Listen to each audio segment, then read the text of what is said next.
the kind of suppression YouTube is doing. I actually had one of my subscribers come and leave me a long message. I guess I left that message in this phone, talking about how she never gets any notifications when I go live on my channel anymore, the Jaguar Wright effect. Matter of fact, when she goes in to look for me, she has to look extra hard, and instead she finds everybody else's channel but mine, where the Demore Hadley interview is, which is such a slow crawl for someone who goes viral so easily. Then she has to turn off her notifications and turn them back on and do all of this stuff, and then they do all of this, and then when she goes and she likes a video, it unlikes it. Do you believe that? Mm. She likes the video and it unlikes it. YouTube unlikes it. That's how badly they don't want anybody looking at Desiree Reynoso Perez's daughter tell the very truth about what she does with her Rock Nation assets and employees.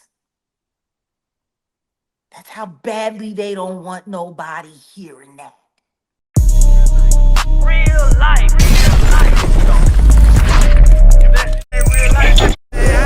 If it ain't real life, just say real life street stars. You know what time it is.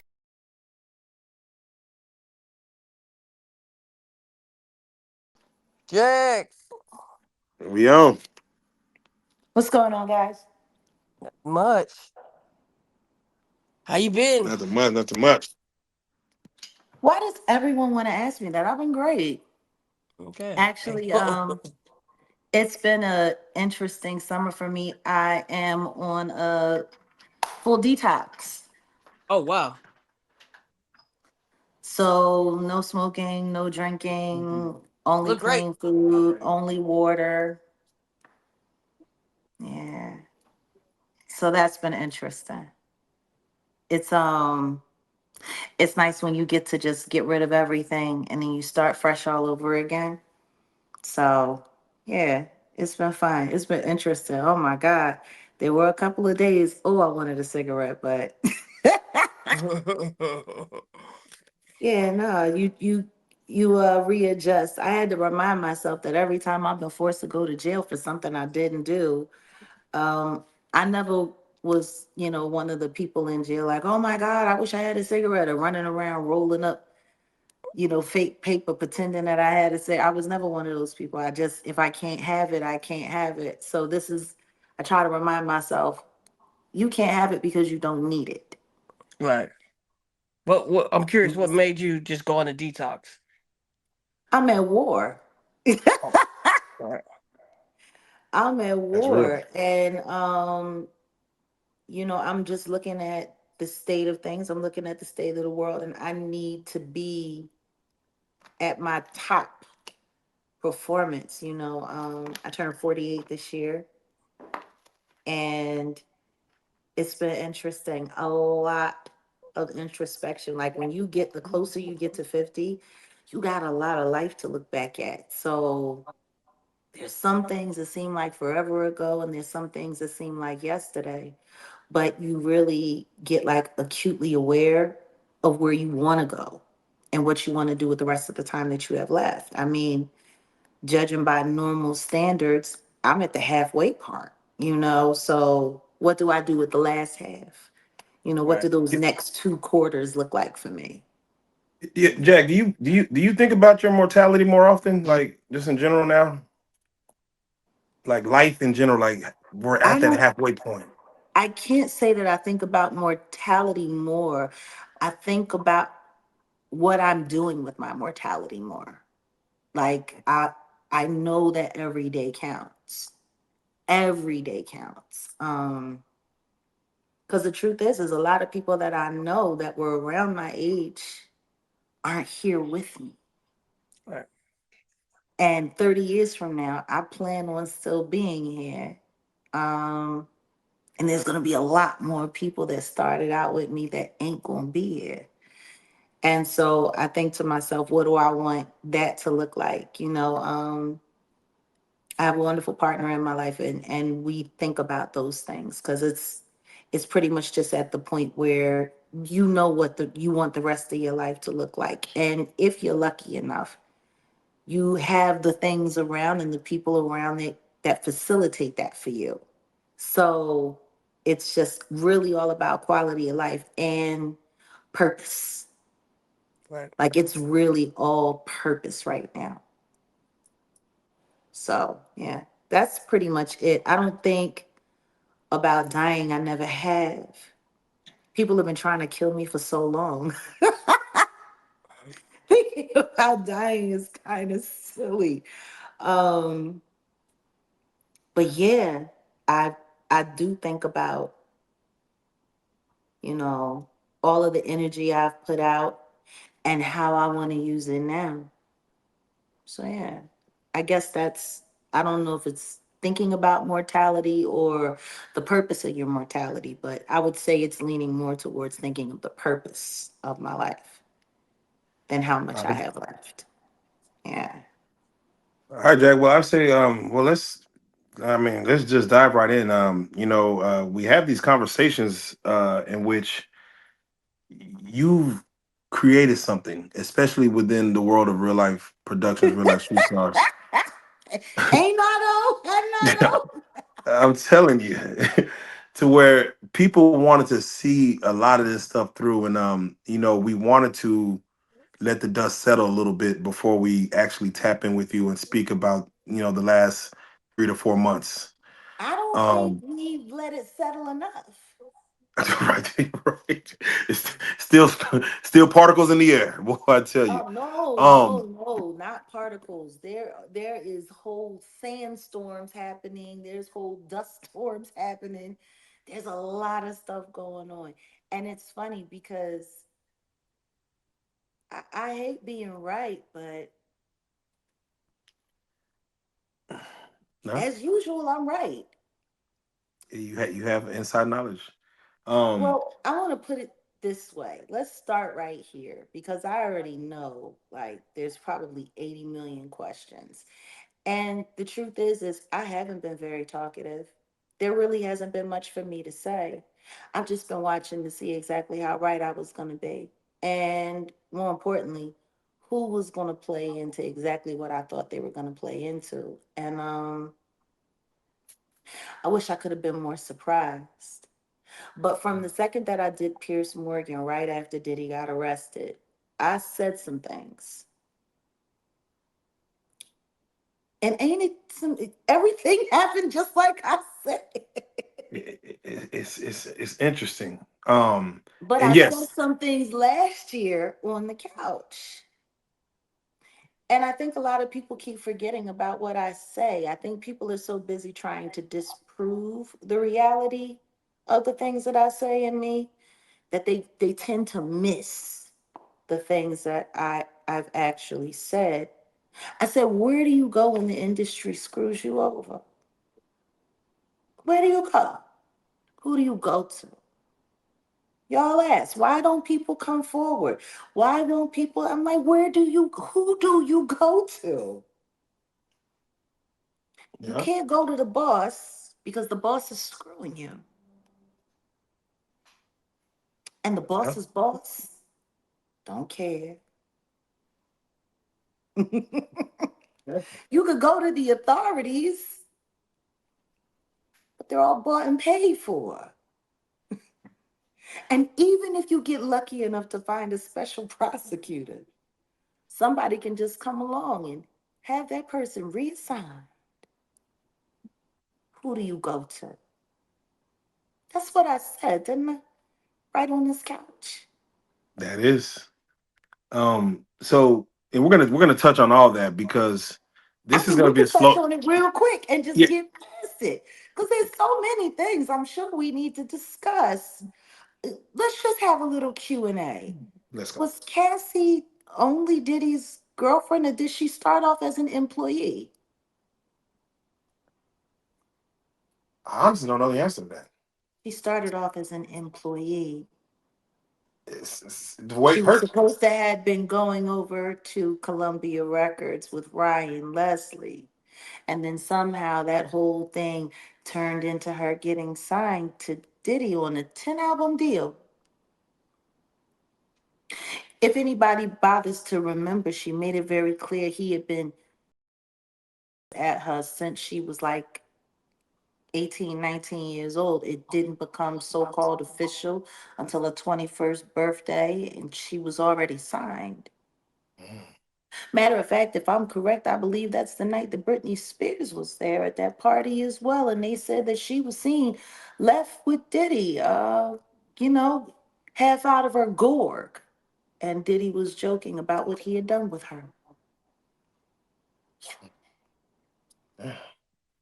But I guess, we want to skip over all of that.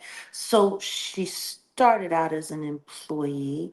Um, all of the beatings, because there were more than the beatings that we saw on that tape. Which, by the way, I also sat here on this couch and said he was beating that girl, he was raping that girl, he put the boots to that girl, and dared her to say anything. And you said, why would he do that? Because I said, because he thinks he's God. Now, we all saw that tape come out on my birthday, May 17th, 2024. And even though that was the first time I had seen that tape, it sounds like I described exactly what he was doing to that girl on that tape without me seeing it. How could that be possible? How could I be that right? How could I guess that good? How did you know, Jack? Once again, everyone knew. Everyone knew. Just like the witness who came forward, who was too afraid when the grand jury came forth and they wanted her to testify.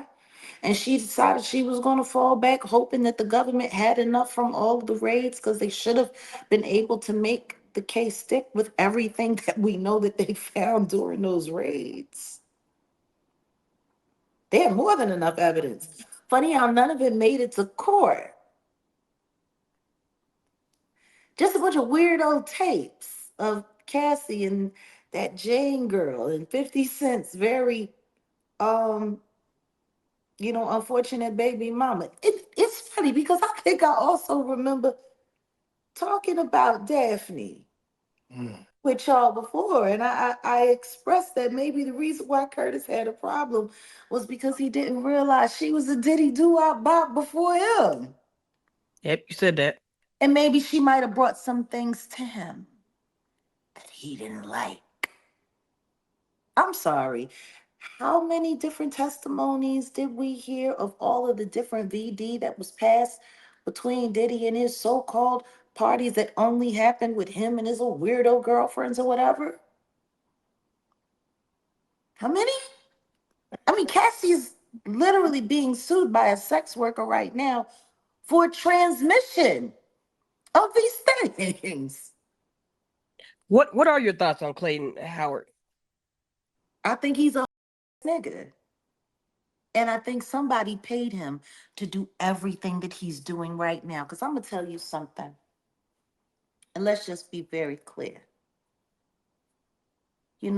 They keep trying to paint all of this weirdo stuff without literally putting the sodomite title on the diddler.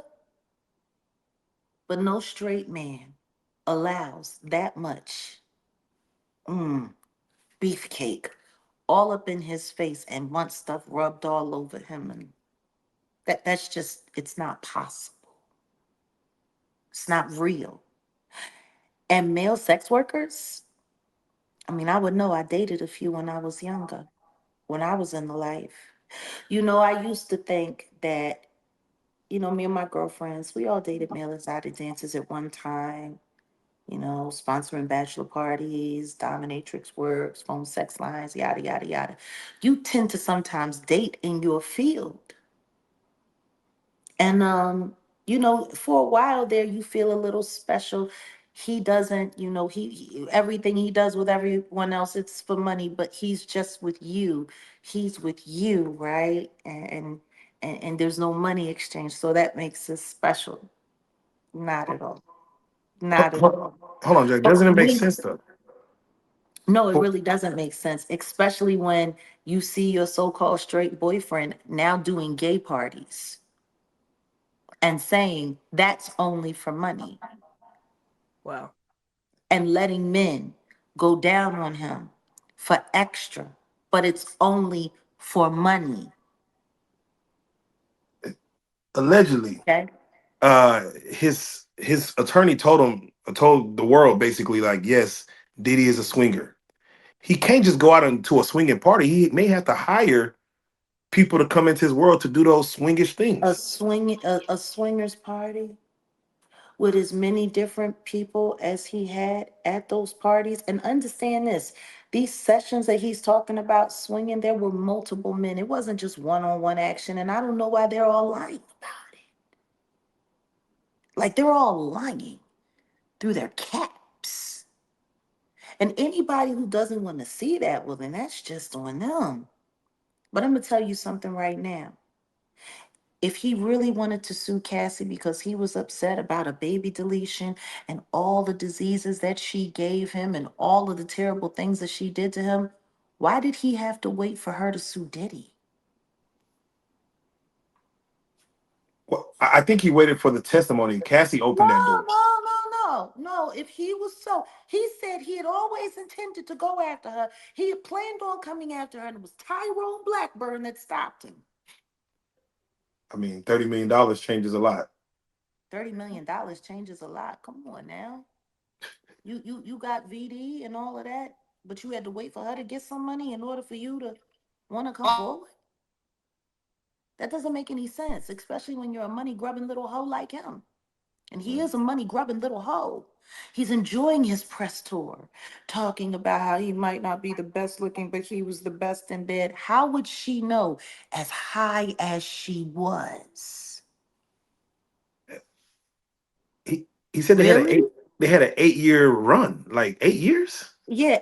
And in those 8 years, he didn't mind getting burned and coming back. Like, let's think about that. 8 years. So the VD didn't happen until at the end of the 8 years? No, I truly doubt that. Maybe he had feelings for her. Feelings? Feelings. I mean, erections definitely, but feelings? I think Yeah. people are getting real, just like numb in the brain to what all of this is that's going on. Just like all of the baby oil celebration, when I guess people are forgetting that it was initially reported by the feds that it was a carrier agent for a pharmaceutical. It wasn't just baby oil. There was pharmaceuticals being carried in the baby oil. Yeah, they kind of just skipped G it. the G book. Yeah. Yeah, they keep I'm still not understanding that. So the feds lied. There was no pharmaceuticals in the baby oil because that's what was in the baby oil. And then everybody wants to sit there and have a baby oil jokes and oh the woo woo woo woo woo woo woo and the wow wow wow wow and oh it's just the oil, it's just the oil. No, it was covered, it was filled with pharmaceuticals, the kind of stuff that puts people out upon too much application. So if people are running around sitting there talking about more oil, what they're saying is sedate that person more, sedate that person more. But I guess we forgot about all of that because it just sounds cuter, right? Because they were running around having KY parties. Like, come on. Yeah, it was a lot of Come astro. on. Are we serious about that? Yeah. Now all of a sudden, Cassie is the gangster of corn. She was paying for it. She was ordering it. She was doing this. Really, with what money? With whose Right. money? How did you feel about the Punisher testimony? I feel sorry for him that he decided to play the role of idiot and run around talking about erectile dysfunction and breaking down and not being able to perform. I feel sorry for him. You know who I feel more sorry for though? Pierce Morgan and Vladimir Lyuski. Vladimir, I've never been a DJ ever in my life, but it makes people feel more comfortable with talking about me when I'm lining them up for cases allegedly. That those pasty pimps. Why do you feel so sorry for them? Because that's what y'all call journalism. Talking to a bunch of dick slinging weirdos. That's journalism. So they could sit there and call a woman a whore who was beaten repeatedly. I wish people would stop sitting there acting like that tape was the only time he put his hands on her. Right. There are other witnesses that gave testimony that they seen him beat her. It was put in Cassie's lawsuit that Usher was present watching Diddy. But see, I guess people they not paying attention to what's going on. See, they needed to cut everybody else out to make sure that nobody got forced to testify because, you know, Rico hurts. See, everybody's afraid of the word Rico. Don't nobody want to get caught up in it. You want to know why there was no testimony for him when it came time? Because they couldn't put anybody on the stand because they would have been forced to perjure themselves.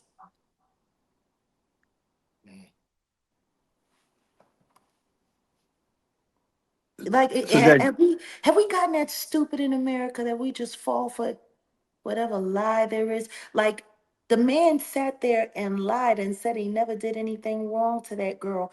Meanwhile, the second that she dropped her lawsuit, he kicked out 20 million in 24 hours. Why would you do that if you did nothing wrong? Why? You were doing it out of the kindness of your heart? Well, why? Why? Just like Mr. Clayton Bigsby. Because that's what he looks like, the crackhead. uh, That Dave Chappelle used to play on this show, the Clayton Bigsby. He looks just like that to me. uh, I'm sorry, I don't care how magnificent you say your penis is. I couldn't make it past the look of your face, sir.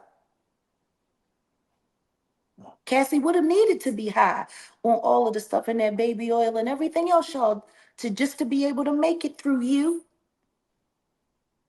Or maybe the diddler really chose him because he wanted to make sure there was somebody there that was uglier than him. You know,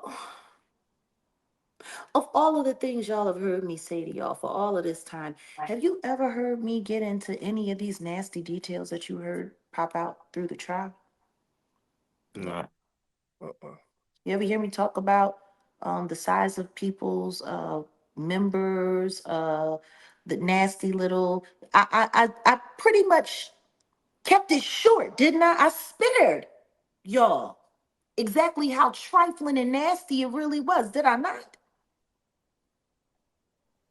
Mm, come on.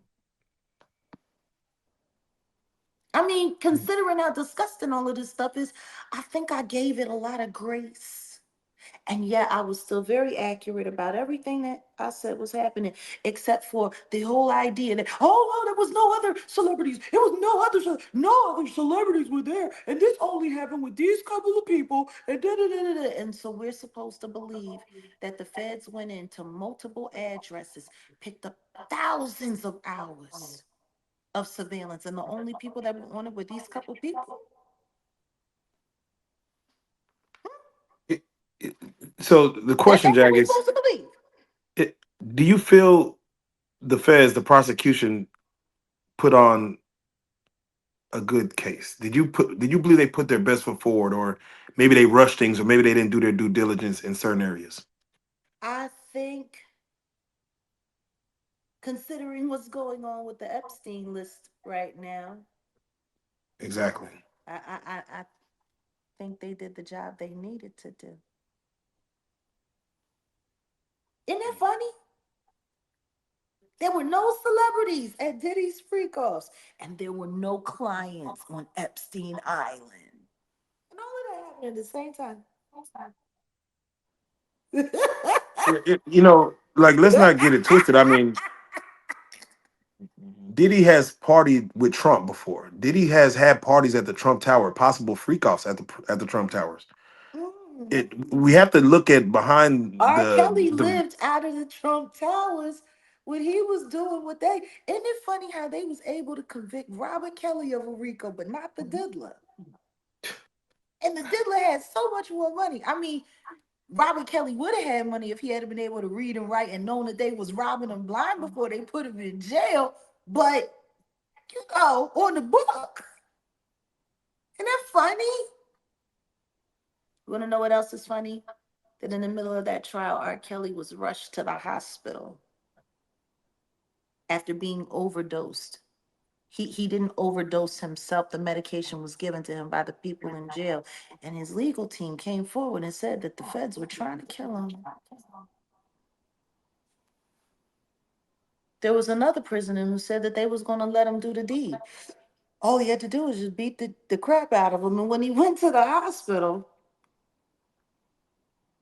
body was filled with blood clots. And the jail pulled him from the hospital before he could be treated. Okay. Interesting. Okay. Tory Lanez also almost lost his life. While I was in New York, first day of trial after the jury had been selected. Funny how nobody's talking about that either. Yeah, do you feel that was a hit from the outside? I'm sorry, somebody that you've been jailing with for quite some time that you was all right, and then out of nowhere, all of a sudden, he was looking at your girl or he was talking to your girl, and you got to poke him up 14 times on the first day of Diddy's trial. You want to know what else was going on during Diddy's trial that I was really focused on that nobody else was focused on? What's that?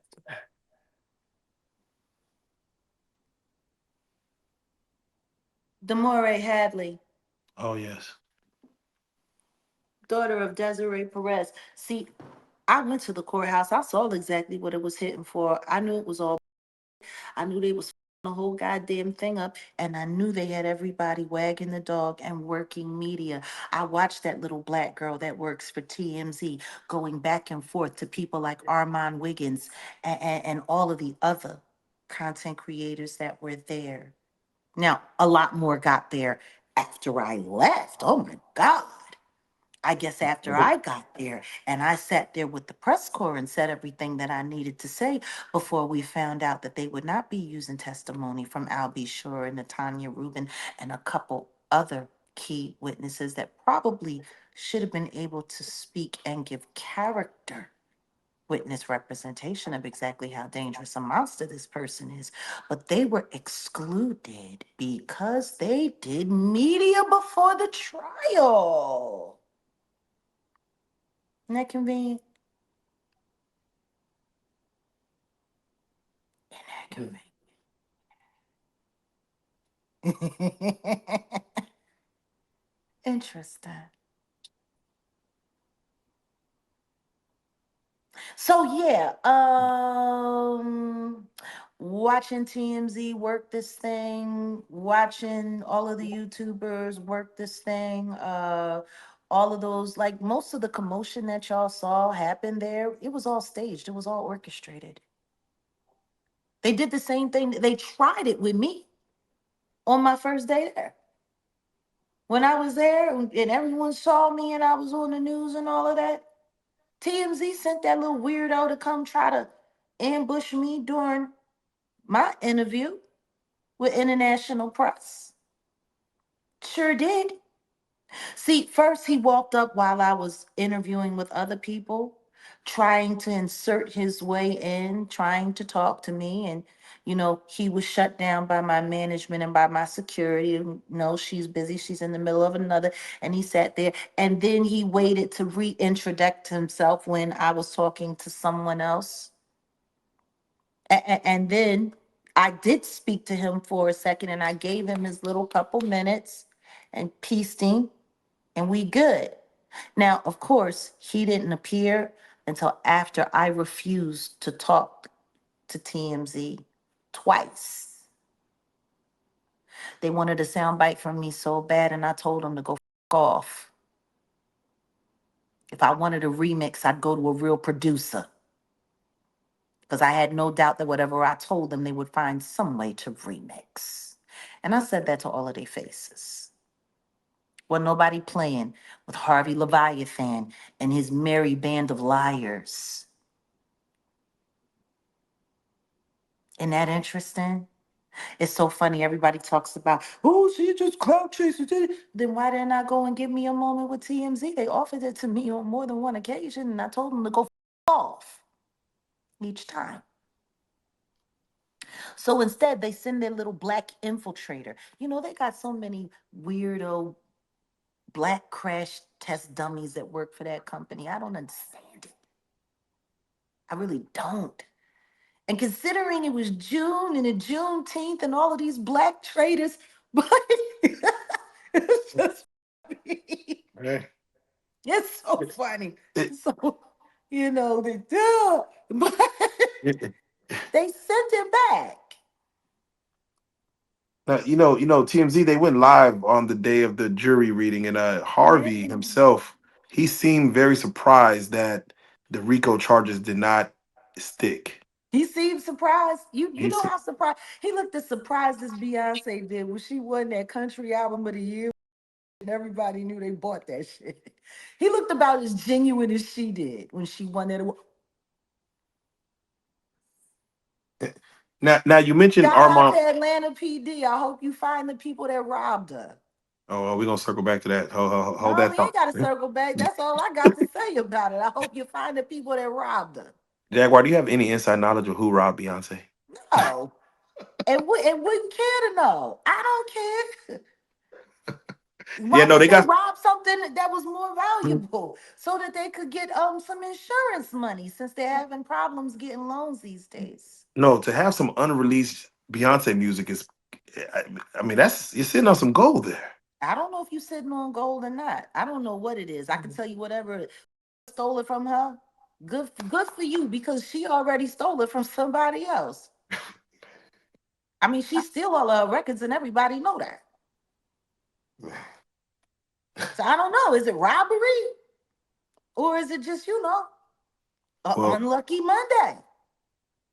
it tells me that Atlanta is a grimy grimy place. No, what it says is that people are desperate and willing to do anything to get a headline that detracts from the fact that that man, that her husband, who has been denying is his child for many years, is about to finally get that DNA result that everybody has been so desperately waiting for. I mean, if it is I his child, think they would do anything to slow that headline down. But then again, the only thing that headline slowed down was the headline that I was working on about Demore Hadley and her husband, Javon Hadley, who are yes. victims of Rock Nation. I did a whole a whole 4-part series about it. We still haven't even released part 4 yet. Want to know why? They came after 2 of our channels and took them down, but it's still up on my main channel. Copyright strikes for shit that they don't even know, but they made sure Desiree Perez's name was on it. I'll be getting around to you, Miss Getz. Don't you, Lara Getz? We'll be getting around to you. You and Dr. Bober. You Mm. know, it's really interesting how people don't want to see and believe that these people will do anything anything to avoid a RICO case, because a RICO case is the only thing that the federal government can't turn away from. You know, let's just say allegedly, all of these people are exactly what I've said they are all along: government informants who have turned hip hop into a new plantation where they get to break down and bust down on all kinds of young black people and be able to send them to jail or threaten to get them to do whatever they want them to. Let's just say I'm right about all of that. A RICO is the only thing that the government could not ignore.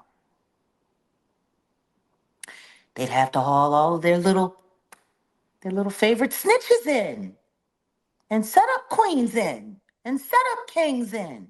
And then they had to find new people. Mm. Isn't that interesting? You know, and Jack, you spoke on, you know, the love child Ramir, Jay-Z, you know, the Yeah, patern yeah. he's come out and said, like, you know, this is just long-term harassment, man. He's like, this thing is just won't go away. Um, Long-term harassment. You know how disrespectful that is to a man that looks almost identical to you? yeah, that's his child. That's very disrespectful. I mean, To a man that just chances are, just out of nowhere, random universal selection, this boy who's not related to you has your nose, has your mouth, has your brow line, has your hairline, same straight knobby knees. Is like all of this just by accident,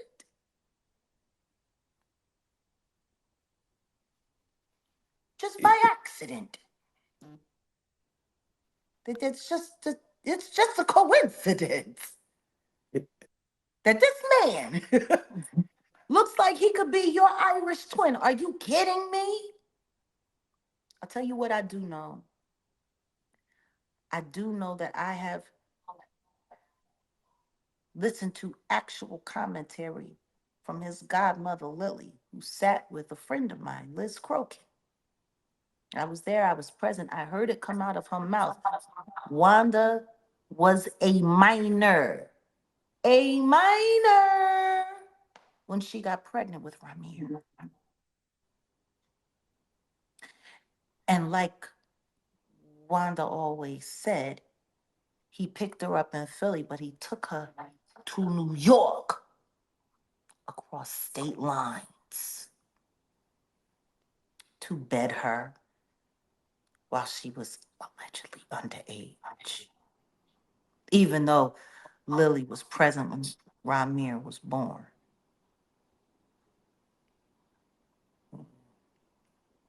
She was very clear on the fact that Wanda was a minor when she was pregnant with Ramir, who was born a year before my son Giovanni. He came 92. That means she got knocked up in 91. He was well into his 20s by that time. Well into his 20s. Allegedly taking teenage girls over state line. He got unlucky. That condom broke. Poor guy. Or maybe that was just karma. Maybe God made sure that happened for a moment like right now. mm, Disgusting. Don't nobody want to talk about the other kids that everybody denies don't exist. Whatever. You know, to be a billionaire that can't get a loan is one thing. But to be a broke billionaire and a deadbeat dad, that's something different. mm. Yeah, you know, even Solange's son, the Daniel kid, he says he doesn't have a great relationship with Beyonce, Jay Z. I don't. What do you feel someone coming out saying, "Hey, Jay Z is my father"? What does that person want from a Hove if he's he's saying he does not To care? You prove think that it's his mother wasn't a liar, because that's what they said his entire life while she was alive. mm, Denying him makes her a liar. That woman was on the phone with the judge who was harassing her, telling her, demanding that she stop filing for paternity when she gave way and died. His mama died on the phone, trying to get proper acknowledgement for him. If your mama died like that, would you just sit around and let people keep calling her a liar?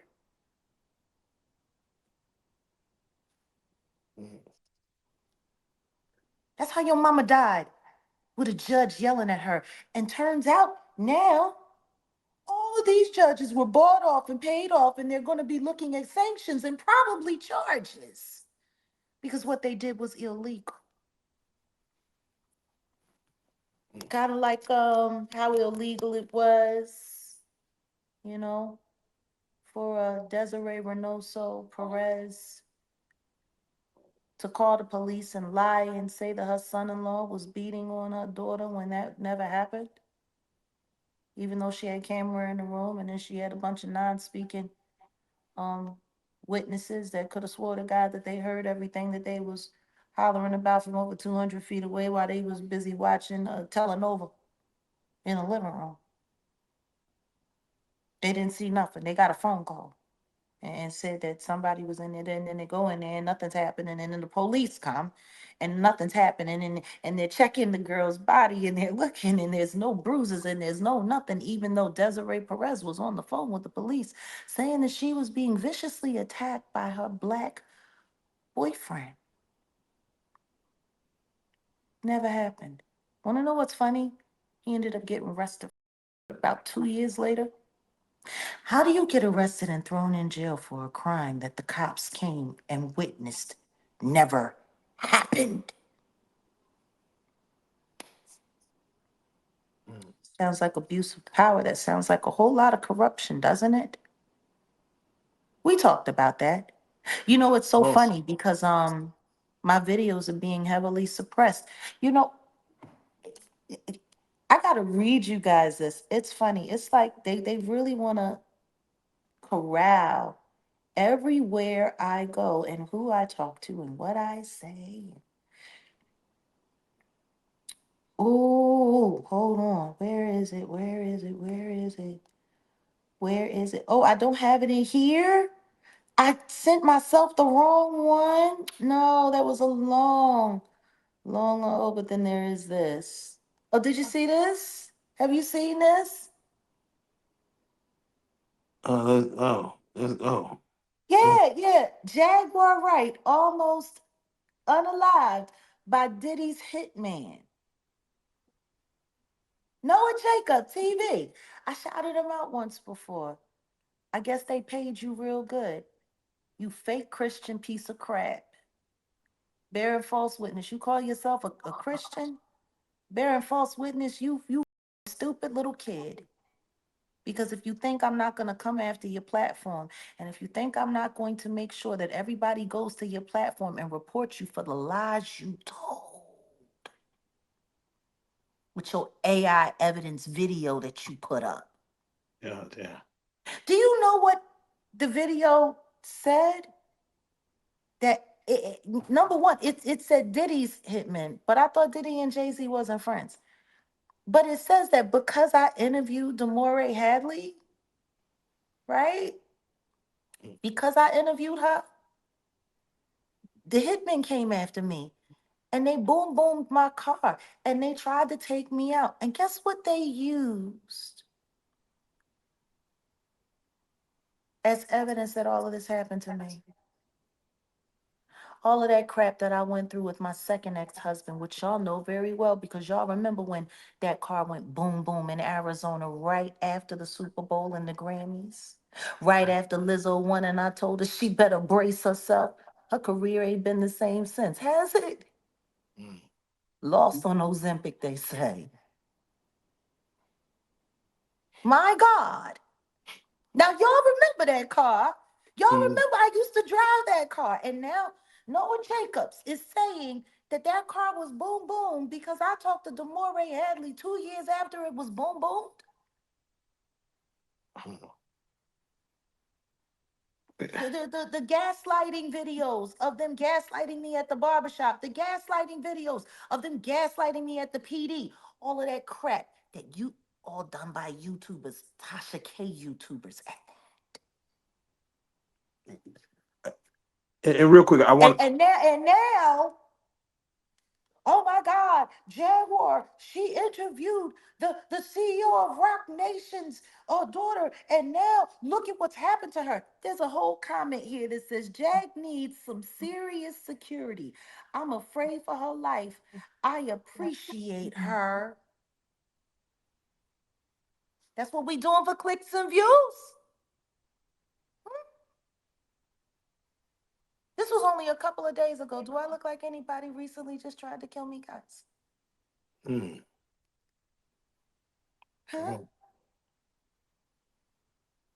come on. That's the kind of suppression YouTube is doing. I actually had one of my subscribers come and leave me a long message. I guess I left that message in this phone, talking about how she never gets any notifications when I go live on my channel anymore, the Jaguar Wright effect. Matter of fact, when she goes in to look for me, she has to look extra hard, and instead she finds everybody else's channel but mine, where the Demore Hadley interview is, which is such a slow crawl for someone who goes viral so easily. Then she has to turn off her notifications and turn them back on and do all of this stuff, and then they do all of this, and then when she goes and she likes a video, it unlikes it. Do you believe that? Mm, She likes the video and it unlikes it. mm. YouTube unlikes it. That's how badly they don't want anybody looking at Desiree Reynoso Perez's daughter tell the very truth about what she does with her rock and employees. That's how badly they don't want nobody hearing that. So they run around to content creator after content creator, getting them to lie, to scare other YouTubers so they won't cover this story. But instead, right before she got gagged, because now Demore has been gagged. So now her and her husband are both gagged, and he can't talk about the fact that he's an innocent black man that's been railroaded into 3 different domestic violence DV charges. And they actually tried to get him for human teleporting his own wife. They had a whole recording with someone that wasn't even Demore saying, please don't grape me. Please don't grape me. Please. It wasn't even her. They tried to get a woman that she first went to for grief counseling, who ended up just staying on as a counselor, life work balance and all of that, because, the therapy became very, very therapeutic for her, as therapy usually is. And they tried to get her to turn and turn on Demore and say that she was cuckoo for Cocoa Puffs so that they could easily Baker Act her and then Marchman Act her, which they ended up doing anyway. I mean, they had tried on several occasions, but they just didn't stop.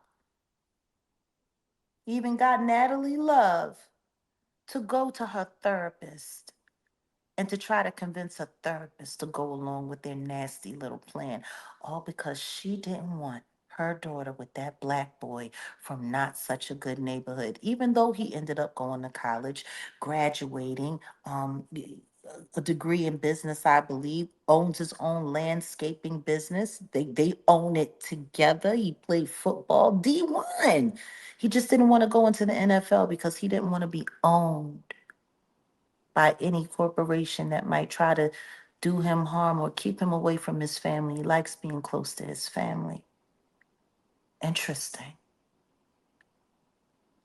They didn't want to get down with the Rock Nation plan, so that was enough to make Desiree, I wish I was Griselda, you know, Miss, I sleep with cartel people and they all of a sudden they all end up in jail for life. I have babies with cartel leaders, and all of a sudden, my baby's daddy ends up in jail for life. I'm just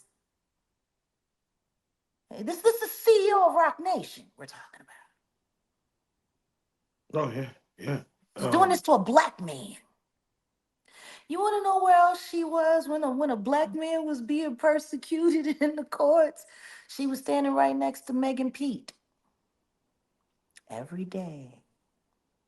She was there every day, very involved. And we all know that she has a very good relationship with the federal government. She's done a lot of work. Hmm. I tell you one thing. Um, Ramir's paternity suit and Demore's lawsuit, which is very real. I have all of the body cam where the police actually called Desiree Perez a liar for calling in a fake abduction call just so that they would come and arrest an innocent black man who loves her daughter. yeah, no, Nicki Minaj just came out a couple days ago, said that Desiree Yeah. Perez was behind swatting her. Yeah, she shared my video and then they shut her down on social media too. So wouldn't nobody go see mine? I mean, Tasha K did do an interview with her finally, right before she got gagged, where she tried to convince her that she was tripping and maybe she was paranoid and looked at none of the evidence that we have displayed in our brilliant expose. Isn't Mm. that interesting? So, can we ask you, how did you and Demore, how did y'all link up? Like, can you explain how that came together? She reached out to me. What was y'all's first conversation like, just in general? She saw my AI breakdown video because the video that her mother, Desiree Reynoso Perez, was passing around for real, where they had it staged to make it look like Javon had DV'd her, which turned out it wasn't that. Actually, it was the other way around. She was trying to beat the crap out of him with a Swiffer. He wanted to leave because he wasn't feeling well and she wasn't feeling well and they were having a bad day. And she got it convinced in her mind that he was going off to cheat on her. So she was beating him with the Swiffer and he had to grab it and put it away and move her out of the way so he could get out the house. She's a very fiery, passionate, half Puerto Rican and half Cuban woman. Bless her heart. All of us women have been there. But for them to take that moment and then T-Pain chop and screw and remix that video to make that innocent black man look like he DVs women was pretty low and pretty disgusting. It was a hack job. I was able to pull every last one of the things. But then again, I have a lot of practice because of all of the AI videos that have been done to me, like the one Storm Monroe did last year, trying to make it sound like I said Sean Carter did something to me that he didn't do. So Sean Carter would have a reason to sue me. Hmm. Funny because Storm Monroe just recently came back and said he had his own Rock Nation story. Of course, not something that Demore or Javon would be able to refute because they both have gag orders now. How convenient that he waited until they couldn't speak and said that he was a lying sack of shit. But then again, he did have a vested interest because after I did that AI breakdown video, I asked him to produce the metadata for the video he AI'd of me here on YouTube. Want to know what's even sadder than that? 3 weeks later, another content creator tried to push that same video through. Guess what? It looked a little better than the first one. They cleaned it up. Can you imagine? You get caught and you get busted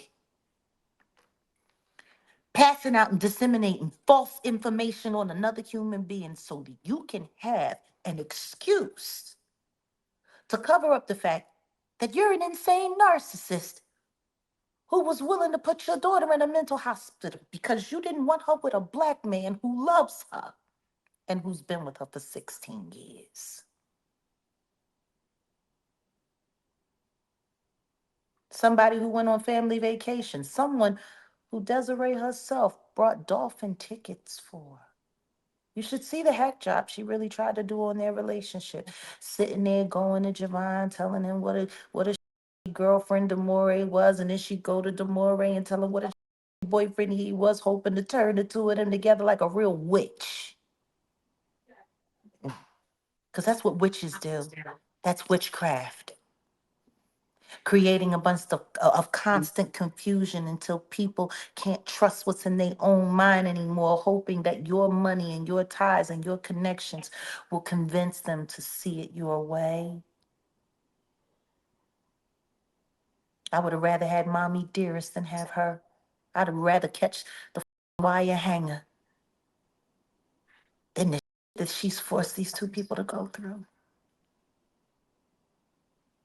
And salute to Tawana Houston, Javon Hadley's mother, who raised him up after his father was taken from them when he was 9 months old. He was like a one or two, something like that. Like I think that's part of the reason why him and Demore have such a close, because they both experienced great abandonment as little babies. Javon's father was taken from him in an act of violence, when he was a little boy and his mom was forced to raise her family up on her own, and she's done a very excellent job. Demore was forced to go live with her grandfather, who she called dad and called his woman in life partner mama. I mean, because her mother decided that she wanted to go play cartel and robbers and she got popped. So she dropped her 9-month-old baby off. And then she didn't show back up until the girl was 14 years old after she became the co-owner of RocNation so that she could bring her into the fold and woo her with all of her success. Like you dropped your baby off because you wanted to be a thug. You wanted to be the Timu version of Griselda Marcos. Ain't that her name, Griselda Marcos? Mm. Yeah, that's who Desiree is. She the Timu, Griselda. When you torture your child, you use your Rock Nation hack team that Bobby Schmurda was talking about to clone your child's phone since 2016. She's had access to everything that her and Javon have talked about. She had the ability to erase messages, put messages in, send text messages on her behalf. Hired a surveillance team to follow Javon around since 2019, trying to find a way to put a case on him. And when they couldn't do that, she just started making things happen. What's sad is that she actually had the ability, her and Quinn Emanuel and Alex Spiro.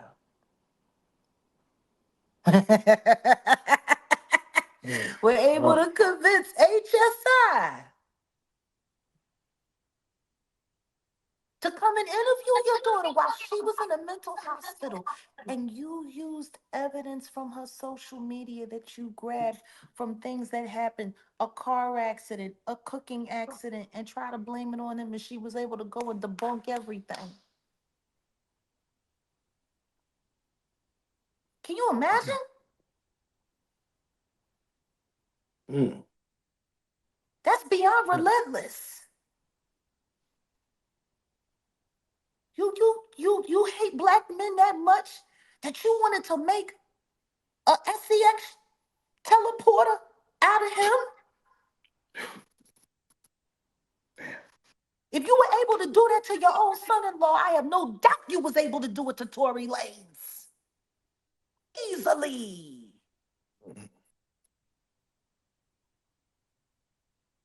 But y'all want to create little AI videos and tell people, hey, don't talk about that story. Oh, hitmen will come after you. Oh, don't talk about that story. Oh my God, Desiree Perez, she's so, oh my goodness, she was with the cartel, and oh my God, and if you do this, and oh, and then you got little Drizzle Monroe making his little videos talking about, oh yeah, because her lawyer wants all the content creators to do content. They want them to go to court and fight them for court, and I don't have enough money, and that's why I turned the story down. You're a lying piece of shit, you little, and I'm calling you that.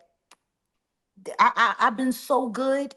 I've been so good this whole time, but you, for you, I'm gonna drop my standards. You little, you're a liar.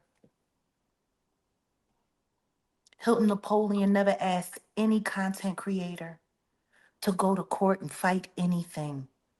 Y'all are trying to scare people away from this girl's story because guess what? Everything in it sounds just like Rico to me. And some of those private investigators, I believe they come from the same company that allegedly some of those security people that was running around scaring that autistic victim. See, it's all the collusion. See, it's all the collusion.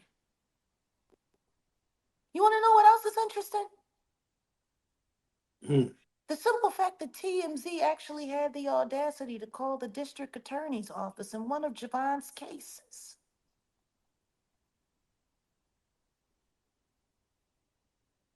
and demand to know when they were going to take him to trial.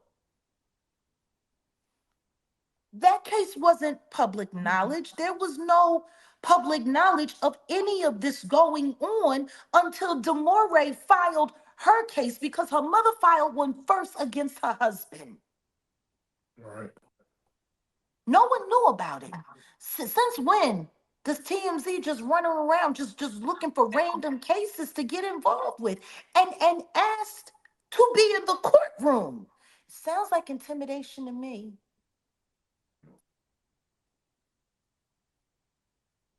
What? This is what you got going on. Because What's up? This isn't media. This isn't journalism. This is intimidation. This is corruption. And all of that lines right up with Rico. And I'm going to tell you something right now. I'm going to find it. I'm going to find that thread that ties all of you together. I promise you that on my dead son. I promise you that on Giovanni Jackie Emmanuel Wright's whole life, here and now and forevermore. I promise you.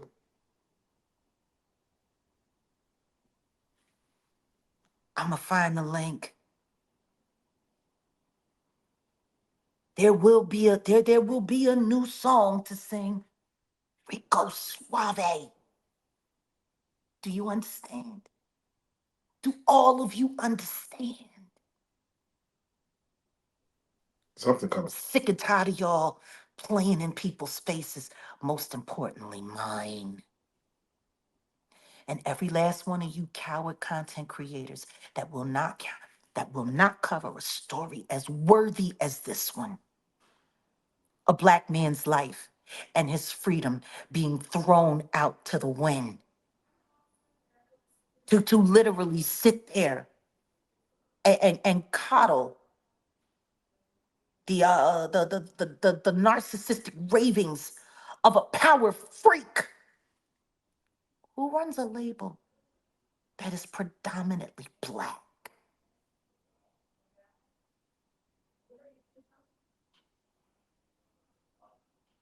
What's on the fourth interview with you and Demore that hasn't been released yet? What's on that one? I'm just curious. People need to go and just see the whole journey. But what I will say is it's not just going to live on YouTube. We have enough evidence and we have enough footage. And we're creating our own film event. We're going to take it offline, or at least off YouTube. and we're going to put it somewhere where the whole world can see it. See, that's what happens when you piss a like me off. Anything that I had worth losing, I already walked away from. What you willing to walk away from? You don't want to play chicken with a like me. Because see, once we finish it, the film version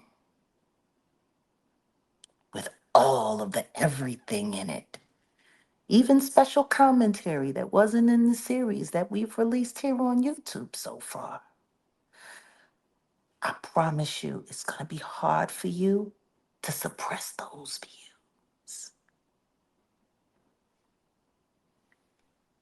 Checkmate. I ain't playing with you, and ain't nobody afraid of none of y'all. See, I walk with God and I walk with the angels. Everybody sat around sitting there. I ain't never seen somebody get convicted of two counts of the Mann Act, and everybody run around talking about they not guilty. No, he's not guilty of the RICO yet. They still got all of those pow pows and all of the rest of the footage. And I'm gonna tell you something right now. If enough concerned citizens make enough noise, I don't care what that Bondi down at the DOJ say to anybody named Comey in New York. They gonna have to move on it. See, I think American citizens have forgotten about how much power we actually have. If they don't get reelected, if the people that put them in office don't get reelected, then they got to walk away from those jobs. It's the problem with most Americans. They're too stupid to realize how much power they have being an American. Can I take a quick sidebar on that real quick? I gotta get your take Oh, because Philly smells like right now. Everyone's on strike. They're not picking up no trash, and they feel like they are not getting paid. And even the mayor had to step in and speak on Philly and the sanitation workers. Give me just because that's home for you. Give me your take. sounds like France. Sounds like France. That's what they do in France. When they get pissed off and they don't get paid right and they don't get the things that they want, they let the trash stack all the way up to 4th floor walk-ups. They let the rats build little little jungle gyms and what are those things? The bouncy houses. Yeah, the rats do that. They do that in France. Yep. That's what it sounds like to me. Sounds just like France. I told y'all I left my home because it was breaking my heart and I knew it wasn't going to get any better and I wasn't going to stay there to watch it all fall apart. I just couldn't. Did I not? Mm. Does it don't sound like it's gotten much better. Yeah.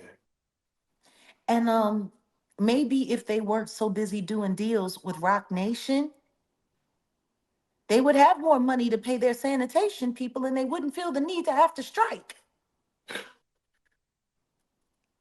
It's bigger than us. You know? It might be. All that education money, I wonder exactly how much of that was actually used for education. I mean, we already know that the whole situation with Long Island University over there in Brooklyn and the School of Hove is a whole mess. They promised people they would graduate with no debt, and all of them got debt about as high as the trash in Philadelphia right now, you know?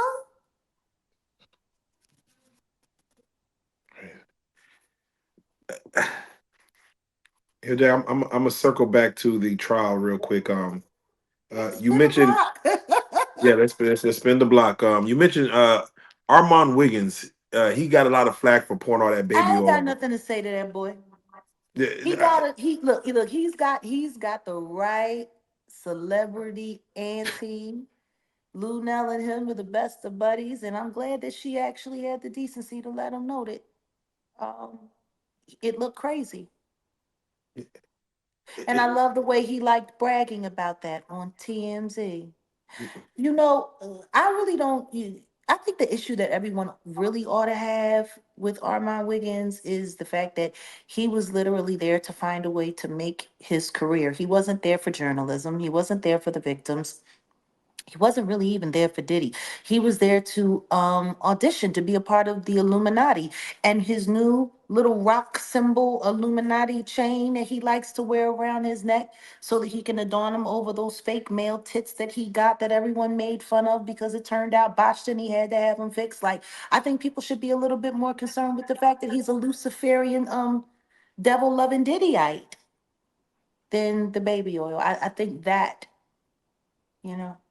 Yeah. It, I mean, there's plenty of idiots that was running around talking about baby oil yeah, it in seems New like York. they Like they this they this guy, this guy right here. This guy right here. See him? See him?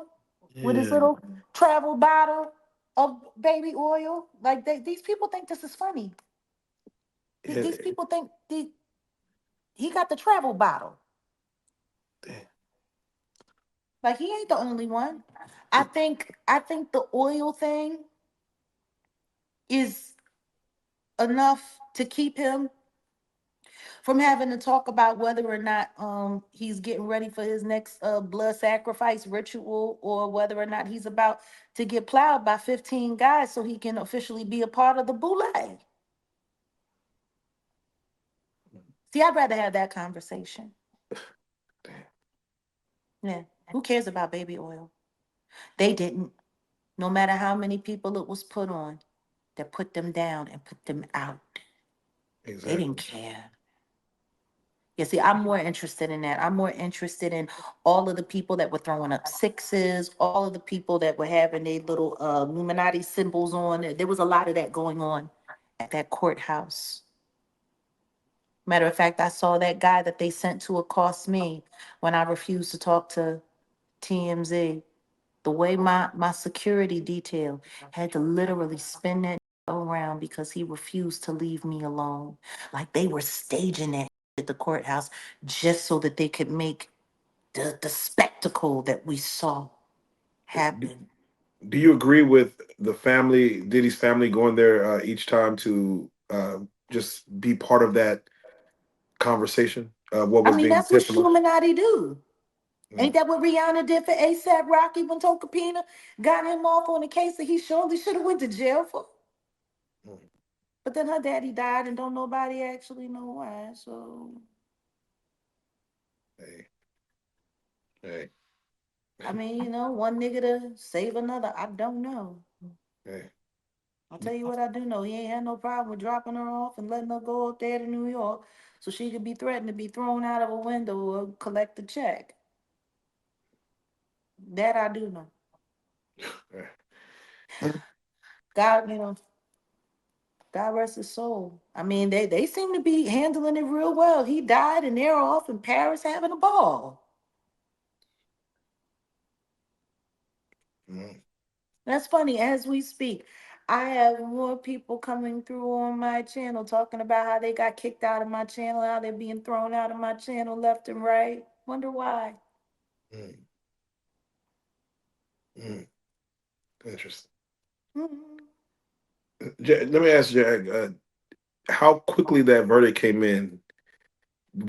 Did it go quicker than you expected, or did you expect them to No, take because they longer were and deliver? deliberating before they went in to deliberate. You heard what this guy is, this alternate, this Mr. Yeah. Bean, Dr. Ozish looking guy. Mm, He does. He looks like Dr. Oz's son. You know, it's just so odd because he was an alternate juror. I don't even believe he was in the room, but yet he said that they were talking about it before deliberations, and all of the jurors were given specific instructions not to be talking about any of this. But then again, when you refuse to sequester the jury and you have a bunch of, weirdo YouTubers that are sleeping on street corners, hoping that people will send them donations so they can go and stay at a hostel because they couldn't afford $750 a night. They definitely couldn't afford the suite that I stayed in while I was there. That was $1,500 a night. Um, I just find it interesting that nobody thought that all of those little weirdo YouTubers weren't getting on trains and following some of those jurors home, allegedly. Yeah. I got three names. I wonder when I'm going to tell people and who I'm going to tell. Ooh. Mm. Ooh. You could tell us, Jack. Oh no, I wouldn't dare do that to your channel. You know, the one thing I don't want to do is piss the feds off so much that they feel as though they need to come and talk to me and tell me that I'm not allowed to be online no more. We gonna play fair. Let's play fair. And I know you spoke on Pierce Morgan. And we got to go back to it. Vlad was on Pierce Morgan with Tony Busby, and they You were know who speaking. else was recently on Pierce Morgan too? Ariel Mitchell. Mhm. Come on, come You on. still you still platforming her, huh? Pierce, you want to sit up there and you want to go back and forth with her about Diddy, but you don't want to ask her about why she put me in a lawsuit, named me as a Diddy employee of the criminal enterprise that now people are saying doesn't exist, and you had me doing all kinds of crazy things that it was earlier reported that Christina Coram did when I was in jail in Chicago. I'm just trying to figure out. You want to press people. You want to press Superhead. I tell you one thing that I do know. Corinne Stephens knows how to get paid. God bless her. Or should I say, Elizabeth Olsen? Mm. I mean, that's what she prefers to be called now. Bet you she'll have just as nice a car as Gina Hunt real soon if she don't have it already. But you know, I just find it interesting that you want to run down on Ariel Mitchell kid about how fallible she is and everything. Why didn't you? I'm sorry, not kid because she dropped the kid. You don't want to ask her about why she put my name in a lawsuit with a, a a real Diddy victim that you're representing that you've done nothing with that case for. She wasn't on that stand. She wasn't on that stand, but you made sure she was in that documentary. But she wasn't on that stand. But you wanted to take Diddy down. But you got a real victim who was essayed with a remote control, and you were so pissed off that I made you look like an idiot, and that I took down your whole team, your whole team of your band of merry weirdo client, Courtney Burgess. That idiot actually sat there on Sean Atwood's platform and had the audacity to say that he saw me in the Diddy tapes that he had essaying my deceased son. Where's the tapes?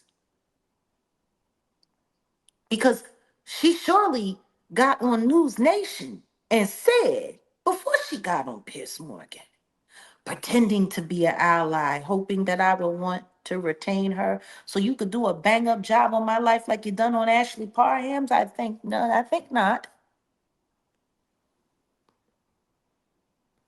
You You that know, that's who Pierce got over there. Yeah, Courtney. yeah, and Vladimir Lyuski sitting there going back and forth with Tony Busby. I saw it.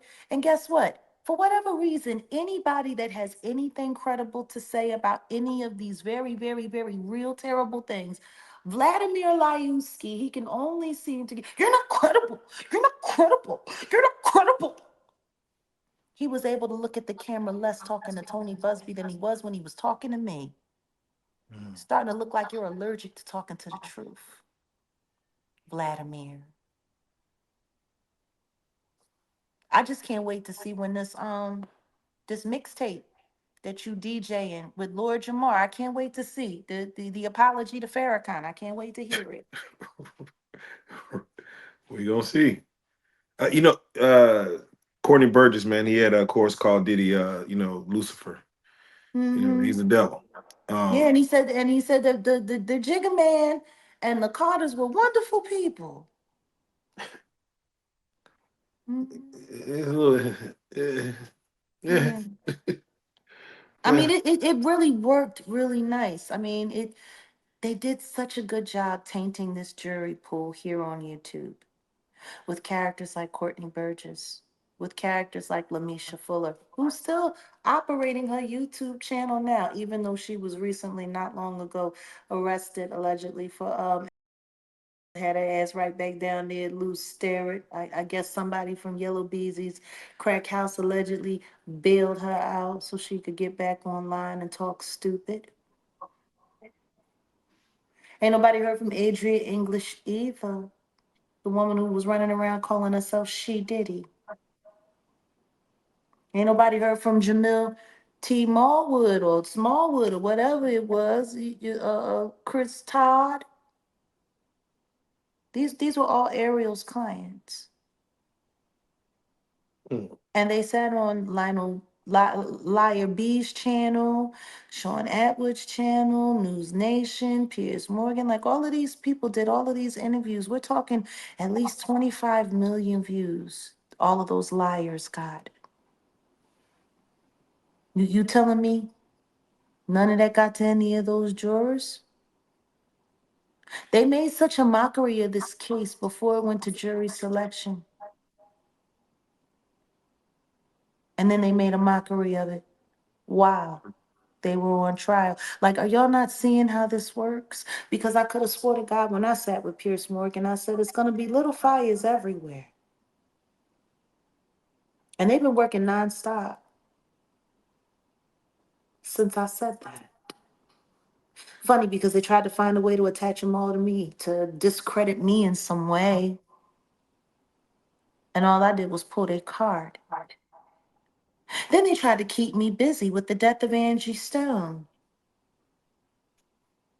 which is funny because they made a mockery of that woman's death and everything that happened to her. And there really should be a real investigation on it, but unfortunately, it's only good enough to be YouTube content, right? So that they can keep sitting there distracting people and distracting people and distracting people away from the truth, hoping that the authorities won't be interested in prosecuting it, kind of like they did with the Shanquilla Robinson case. Funny, now that there's an update, that man in makeup, who I do not believe was a real transgender anything, who snapped that poor child's neck, is now calling it self-defense. It's funny. It seems like every case that YouTubers get involved with either gets someone trumped up on charges that aren't real or gets somebody off whose charges are. It's a whole lot of corruption. That's a whole lot of public corruption. And if you don't mind, Jag, speaking of the little fires, we have to touch on all these other lawsuits that start coming out on, and I want to start with first Kanye's lawsuit, where Yeah, if Kanye got a suit, Faith got a suit, CJ got a suit.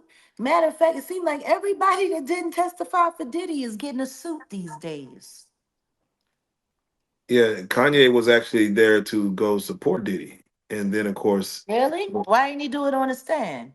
Because they mm, said he walked into the overflow room to see if his name was going to come up on the docket, and the second he found out he was clear, he rolled out. he rolled, he left, he Sound like left quickly. he was more interested in saving his own neck than saving Diddy's. He needs to be saving some money, is what he needs to be doing. As much of a supporter for Ye's outrage against the industry as a whole, as much as he's played too many games, and they're gonna fix him. I see it coming. They're gonna fix him. He might still have that aha moment that I think he gonna have before it's all said and done, but I think he good and fixed up. He was 400, 4 billion and then down to 400 million, and he goes back up to 2 billion, down to 400 million. It's like the yo-yo effect with his net worth. It's starting to feel a little contrived. How are you banned from all of these countries? How are all of your businesses being drained? Nobody wants to have anything to do with you, and you keep bouncing back to billionaire status. How? Oh, that ain't making no sense. Not even the Jigga Man can pull that magic trick off. So who's pulling it? Who's bankrolling you? Somebody's bankrolling you. The rest of them's being bankrolled. So why don't we find out who's bankrolling Kanye? I want to know. When you see like a Kanye, a Diddy, and let's say Diddy does, he's home, you know, and then whatever time he's home in, should these celebrities just own their this freakiness? Um, my thing is who wants to hear about it? Like for real, they all nasty and they all trifling. Like, are we not seeing the culture of what's going on? People like the Adam 25 guy and and Whack 100 swapping wives. You know, it's really starting to sound like the only reason these guys marry these women is so that they can, like, lightweight become they pimp. That's what it sounds like. Like it really just sounds like all of this stuff is a sham. All of this stuff is weird. But isn't this what I've been saying? I could have sworn to God, I done already said these niggas is wild and they're weird. They got all kinds of strange little proclivities, and they're taking these nasty little messages and embedding them into music for mass society to just, get desensitized to it, get desensitized to it, get desensitized to it. The truth is, after everything that everyone heard in that trial and everything that I've been saying for the past 5 years, all of America should be looking at hip hop with their finger down their throat saying, where do we vomit? Because this ain't got nothing to do with love. And it really doesn't even have anything to do with intimate, even like calling this stuff freaky is disrespectful to freaky people. Like even Rick James wouldn't be down with this. Not even Rick James. Yeah, not super freak. He would find this repulsive, I'm telling you. That's wild. That's wild. But when you heard Mhm. because again, this is the hip hop culture, and we know what it No, this was. isn't hip hop culture. I mean, I think the doors is opening to what was going on No. the inside. Listen to me, I'm gonna tell you this right now. That's the biggest lie that the media ever told was that all of this debauchery and all of this deviant behavior ever had anything to do with hip hop culture. Mm. It never did. They put these guys in power. This was not what hip hop was. This is not what hip hop was meant to be. Hip hop was a uniting factor. It brought people together. It uplifted the race. We found pride in ourselves. We were able to create industry and bank exchange, the 9 elements of hip hop. When I said hip hop was the promised land and we let these weirdos run off with it, they put these weirdos in power to destroy hip hop. This is not, this was not what was intended. Body dysmorphia, and women running around with dead fat cells in their behind because they need to look like circus animals. Like, It- when you hear that allegedly Fat Joe try to do a BBL or butt enhancements to a 15-year-old, like when you I hear that, believe it. damn. I've seen how he play. I remember what he was like when he was younger, when he was pissed off that even when Pun could barely breathe, he could out rap him. Now he's going to boxing matches. And the only thing he did the same thing that boxers fight that Beyonce did to the Texans Christmas game last year. Mm. Everybody was so excited about her doing the Christmas halftime. And guess what? Everybody the Texans lost. And then you got Mm. Joe going down and he's walking this boy down so he can get knocked out. Like, I don't know. It seems like everybody attached to Rock Nation is just bringing bad luck everywhere.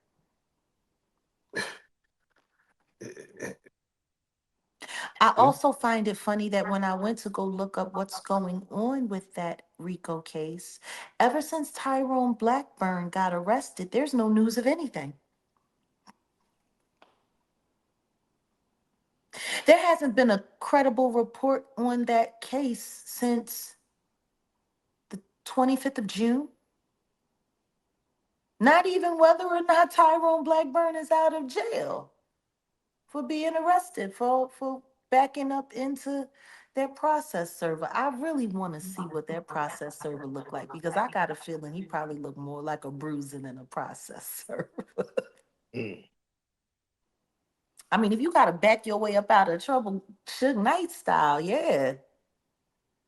I doubted that he looked like that Juror 25. By the way, did you hear about Juror 25? That he has a background in law enforcement. I think federal law enforcement. And the prosecutors asked him not to disclose that to anyone. That's interesting. Very interesting. Mm. But if I'm correct, hold on a second. Let me. Siri, who was the federal prosecutor for Jeffrey Epstein?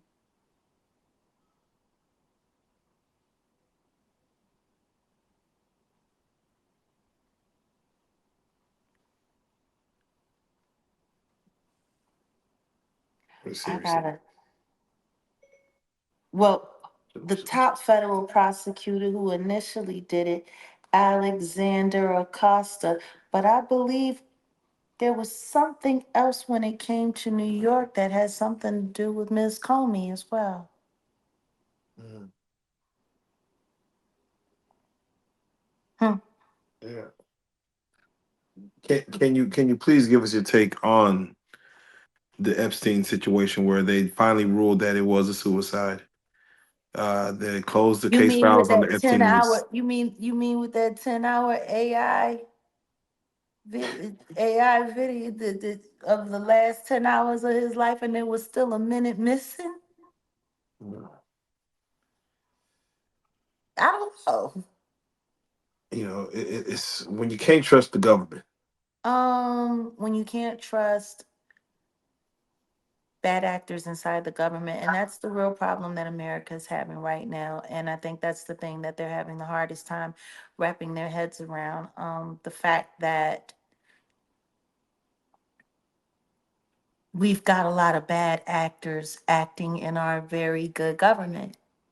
I think, yes, can the American, government be better? Yeah, it can be better. But I think if it operates within the confines that it was set to operate within, it could be a lot more effective than it's been. But when you have, um, just a bunch of clowns and weirdos who are, you know, I'm sorry, I don't know how anybody can trust this Bondi person. And when you have a guy like Cash Patel who came in hot and ready to do business and to get everybody off the street and into Guantanamo Bay, when you have him say that he's thinking about resigning if the Bondi gets to keep her job, that says a lot.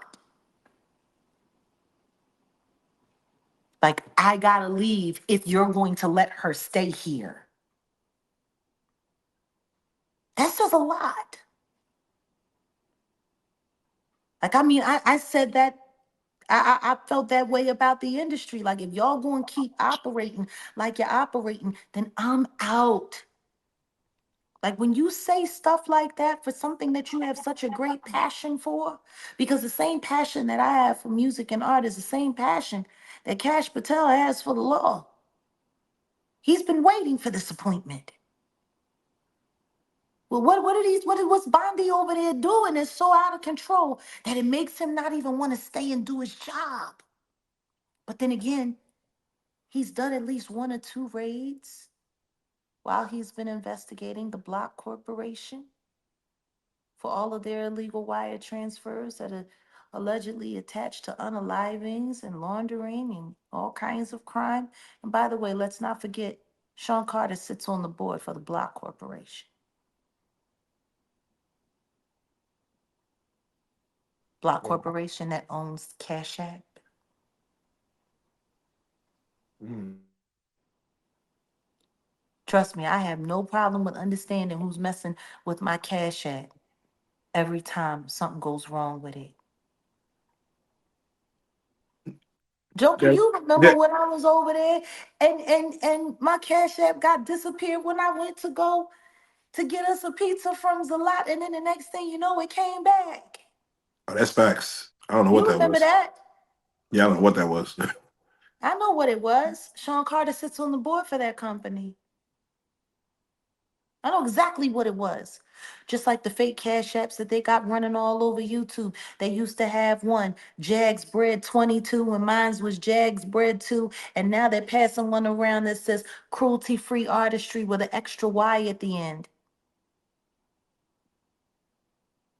Fraud. Yeah, that sounds like just scammers. Fraud. Yeah, but tell me something. Why is all of the fraudulent ones listed as recommended with my name on them? True, yeah. That recommended doesn't See, just come from. yeah, no, that's issued by the company. Mm. Uh, The fraud might be able to make the case, but the company has to recommend it, especially when it's done with my name. And that Cash App don't even have my name on it. But they put my name on it because they know when people see Jacqueline, that's right, they'll donate to me because they believe in me. And Cash App is sanctioning all of that. Cash Patel he been investigating all of this. I was just about to talk to a friend of mine that, we made when we went down to Mar-a-Lago and just tell him maybe he should tell the director that he should look into those cash around my name. He might find some links to a lot of things that he's been trying to figure out. and Jay, let me ask you, we're talking hip hop, we're talking the government, we're talking cash app and money and transactions. What have you lost faith in? Like when it comes to like these from, the way we use money, the government, hip I hop, have faith in music. God. I There have you faith go. in God. Like, it's not about what have I lost faith in. It's about what do I have faith in. I have faith in God. You know, I knew God was preparing to do his big one when they was all sitting there all excited, dancing in baby oil, stripping out of their clothes in the middle of the street, doing some kind of weird African tribal thing, like they was about to sacrifice a baby goat. And I mean, it just looked terrible. And all I could think to myself was, is when people look back to this moment in time, that's what they're going to see. And it ain't going to be nobody but people that look like us. It's embarrassing. It really is embarrassing. But um, when you think from the march to Selma, or the march to the Capitol to listen to Martin Luther King do I Have a Dream, to this, marching to the baby oil. Yeah, black people, we gotta do better. We gotta do better. But I was sitting there looking, and I was thinking about Natanya Rubin. I was thinking about Albie Shore. I was thinking about a lot of people.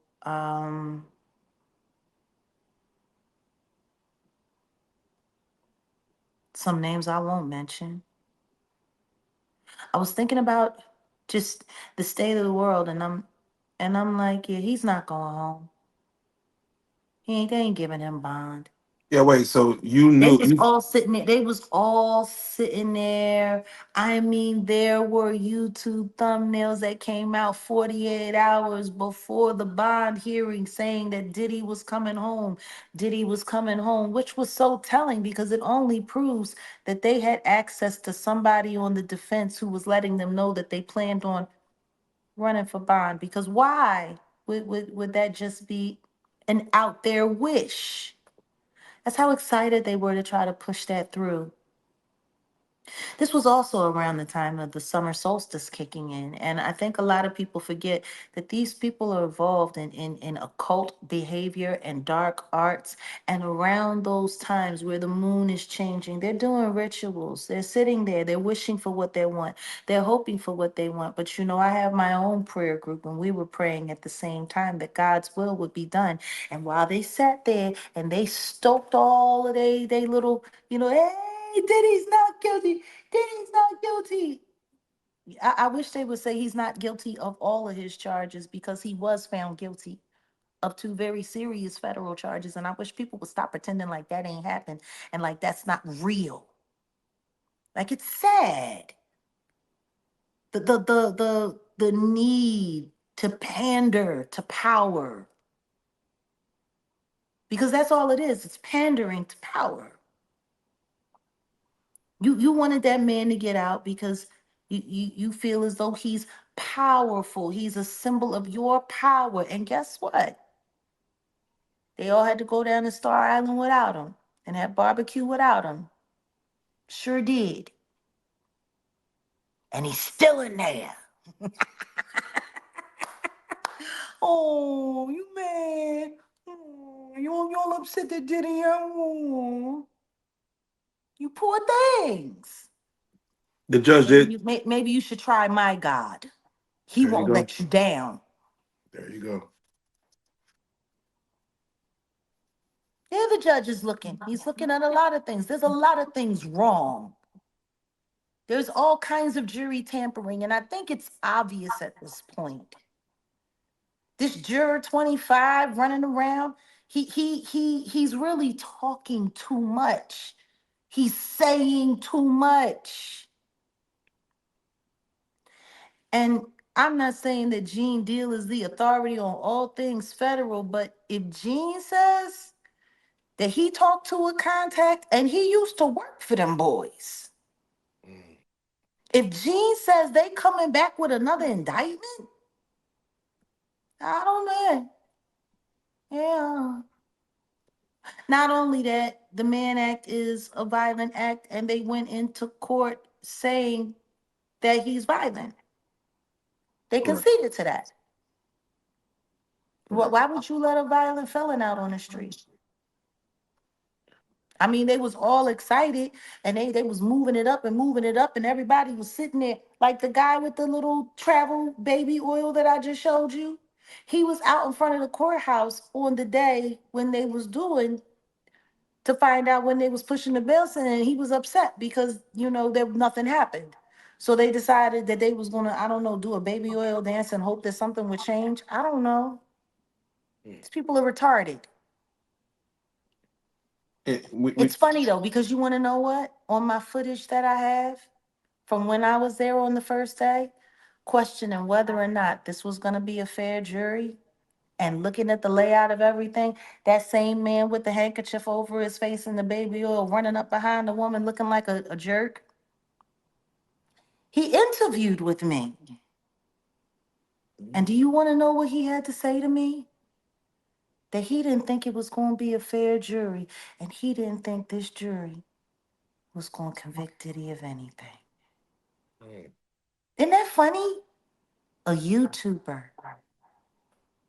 on the first day of trial, with all of the problems that they had putting that jury together, was pretty much convinced already. Isn't that wild? yeah. It sounds like there was a plan. while he's running around with his little travel oil. It, I mean, it's just when I look it, at all of the YouTubers that turn this that turn this shot this trial into a show and a media circus, it was disgusting. I'm really upset with the fact that the court allowed that much YouTube involvement to be there at all. right. That shouldn't have happened. The jury should have been sequestered, because I truly doubt that any of them made it home without finding a YouTuber waiting at their doorstep in the morning or late there at night to talk with them and let them know a few things or two. I wouldn't be Exactly. surprised at all. Eight of the jurors were men. Do you feel that played a factor in all this? No, not really. Not really, because the truth is, all of those men, any of them that couldn't see their way to I feel bad for them. I do. Because if you could sit there and listen to all of that filth from that deviant and not see how badly he needs to be off the streets and out of society, then something wrong with you. But what I will say about a bunch of middle-aged men is that most of them are worried about their retirement and very susceptible to taking large payments in cash. Right. Yeah, the one thing that was hard to understand is that they played it to where they said, try to look like Cassie was part of it or she wanted it. And when you have something as a simple graping word, let's say a girl says no for months, years, and I mean she says yes until the moment she gives you that one no, it's still great. So I'm like, I don't know how they just didn't see that. Like, okay, Oh no, if they she saw it. They just didn't care, right? Because she's a whore and she's a slut. And she got paid $30 million. What were they gonna get? They were getting $75 a day. She got 30 million. Haven't you noticed that's all these men when they talk about Cassie, that's all they talk about how much money they got? That's because they jealous that they didn't get it. The question is, would you be willing to do what she had to do to get it? Mhm.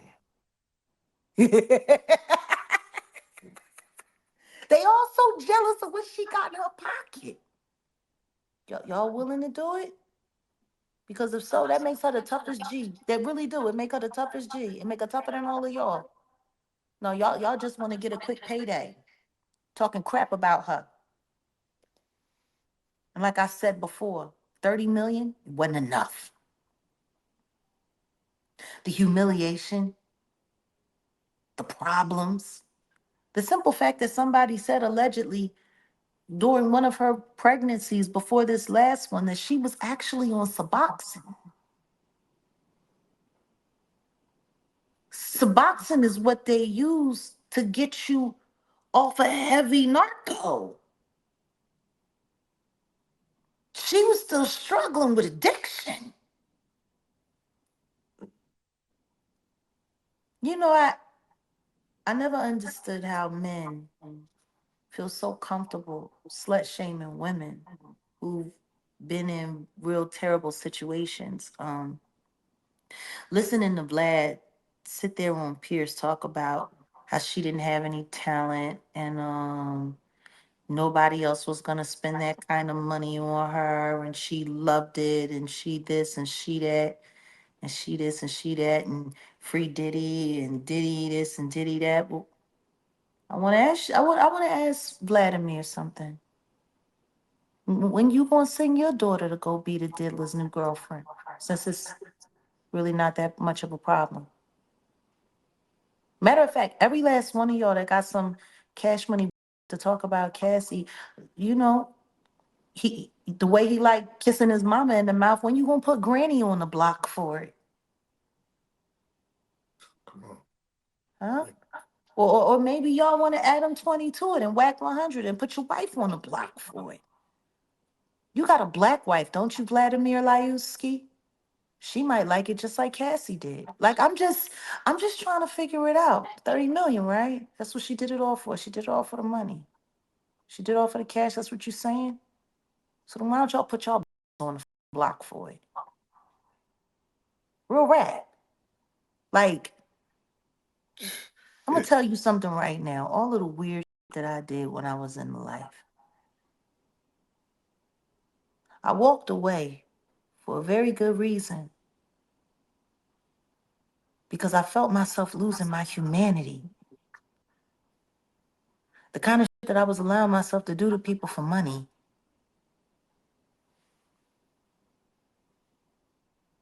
I was losing my humanity.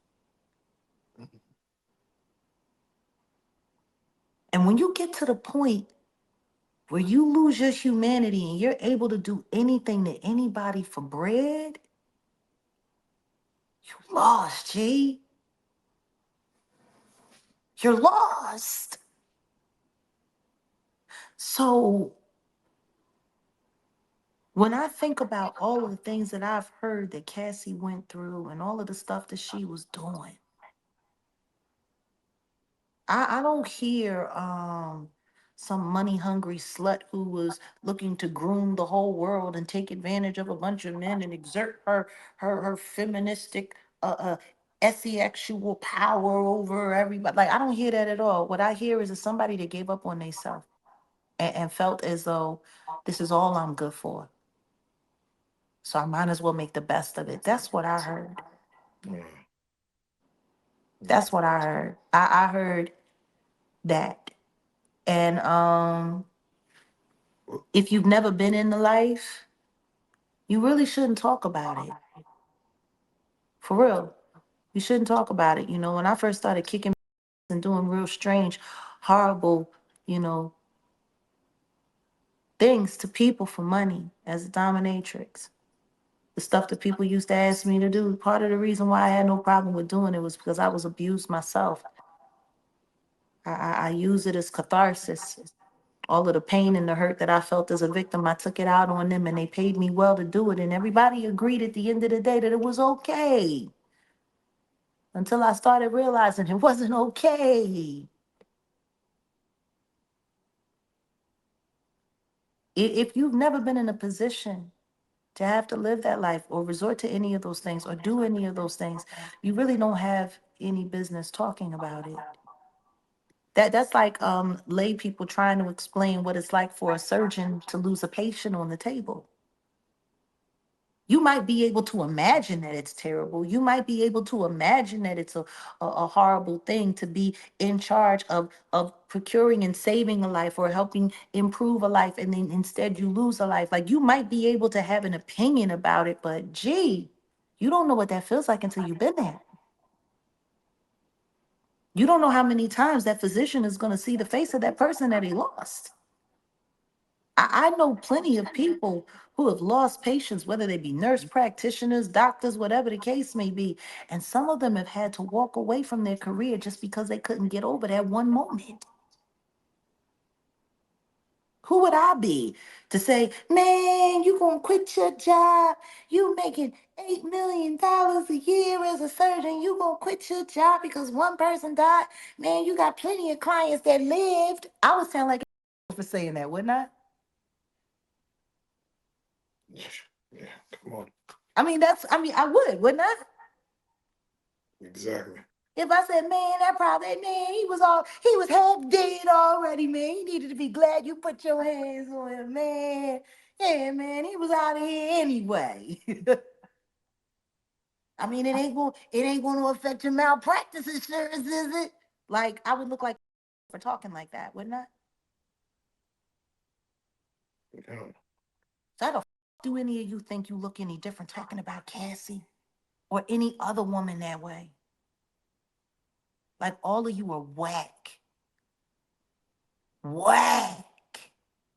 Corny and hateful because you're not mad at Cassie for all of those things you heard about. You're mad at Cassie because she's $30 million richer than you. I don't know. Call up Clay and see if he wants to do a revival. Maybe y'all can go find you a billionaire. Do it, whore. Put your on the line. Get you 30 million. Because that's all y'all are. Y'all some hoe ass niggas. When you see did he get the verdict come in and they alleged say that he was walking back to his cell and he had a standing ovation from the other inmates. Yeah, Yeah, I'm what's your sure. take? Yeah, what's your take on that? Inmates who are facing lifelong federal crimes are going to be happy for anybody that escapes the news. That's not like, yeah, you're talking about applause from a bunch of scumbags. That's a like, how is that a good thing? You didn't get those applause from people in the churches. You got those applause from scumbags who's sitting there. I don't know. Did Luigi Maggioni clap too? Cause ain't he over there? Yeah. And he's in there for what? I mean, Like that's the murder. jail that he's in, the federal jail that he's in, got really people that done some really terrible things in there. Yeah, yeah. And those applause mean something. I,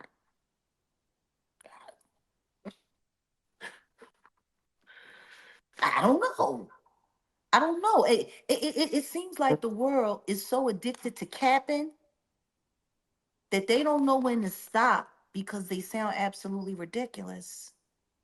Yeah, this verdict is being celebrated like it's a win, and Anybody who gets released out of jail, people clap. They clapped every time I got out, and I didn't do nothing. You don't hear me running around bragging, yeah, man, because when I was in jail, man, all they did was clap and all they did was, you don't hear me do that. I had girls dancing on the table when I left. But then again, they all knew I was innocent.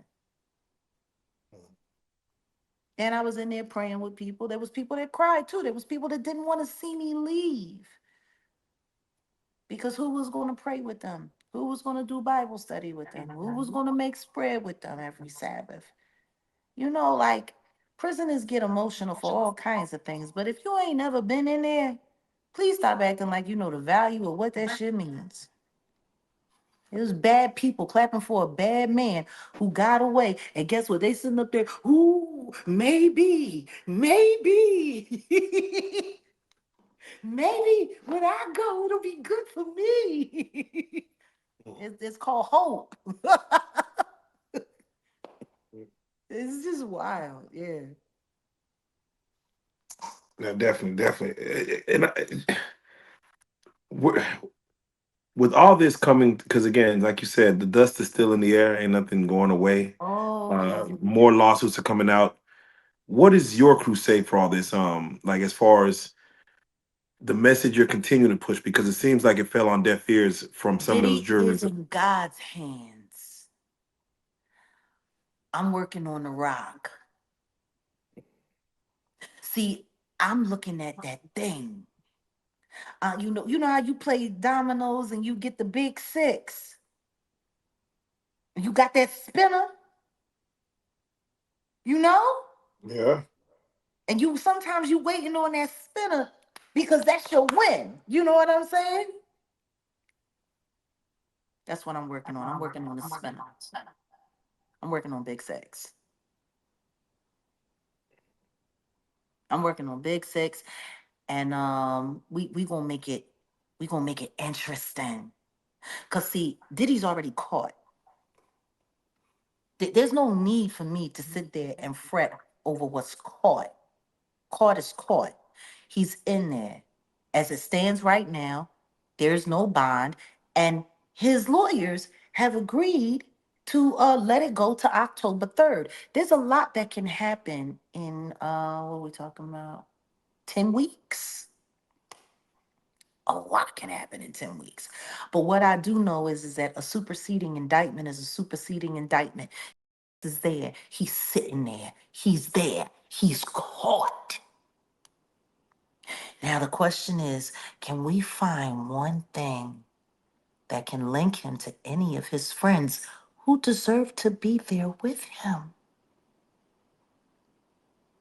Why ain't nobody talking about the fact that the California court threw out the the defamation of character and the extortion suit against Tony Busby and the autistic victim?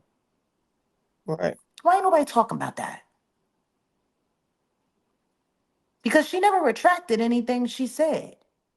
Even though Alex Spiro got the private investigators to go down there and harass her family and harass, the people at the doctor's office, at the gas station, and all of that, so that they would drop the case, and then everybody respectfully walked away, and then they came back with this to try to make the NFL think that the Jigga Man was the right guy still for the job.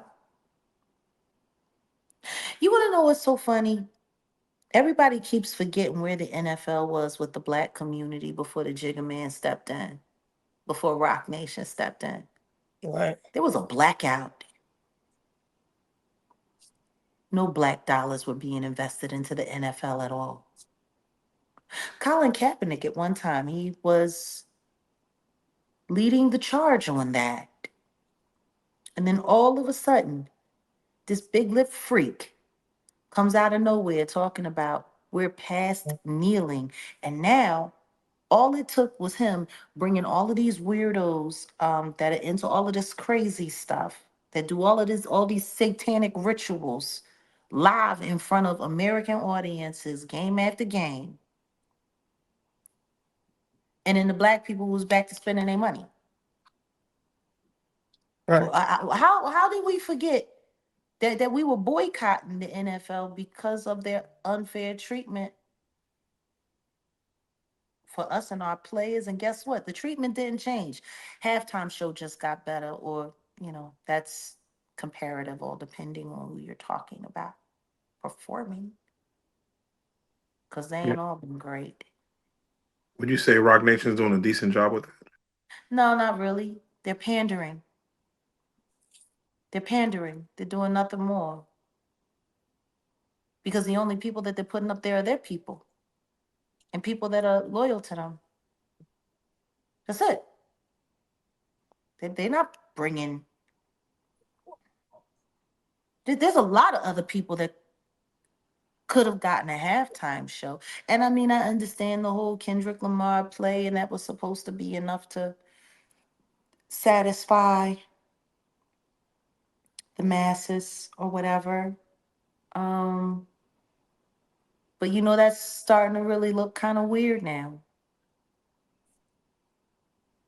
It's starting to look really weird right now, especially considering everything the Top and Punch got going on. I wish they had never asked me to speak up for them. I believe so much in everything that Kendrick was doing that when they had those lawsuits coming up and Gloria Allred was coming after Kendrick, I got out there on my soapbox and I spoke up for it, and whatever the case may be, until I started seeing the lineup. Right. And now look, here we are. Now, you know, it's it's the usury that I don't like. I don't like it. I don't know if Kendrick knew he was a pawn. I don't know if he didn't know whether or not he had any choice. I think he did an amazing job. I'm glad that no harm came to him. I'm glad that it was a beautiful Black History moment and celebration. But the truth is, after that, he just went off on tour, and it's not a lot of, yeah, there's a lot of weird stuff going on. I tell you what I do know. Punch is very loyal to the Jigga Man.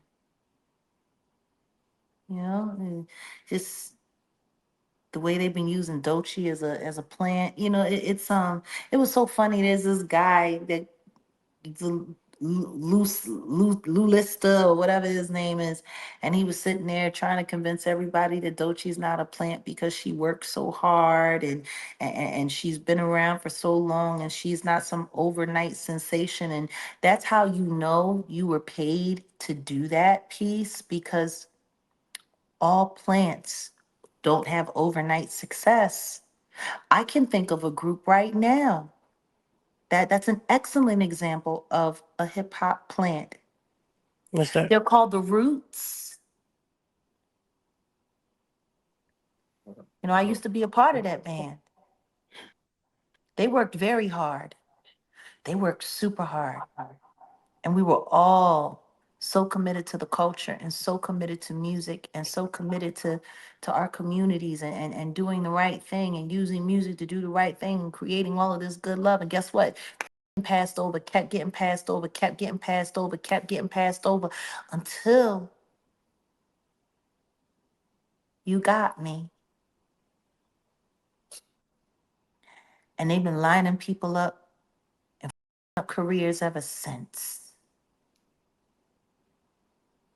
You know, Carlos Santana, almost 3 decades he got passed over, and then he made the choice, and then he sat next to Wyclef Jean and Maria, and then all of a sudden he was a star.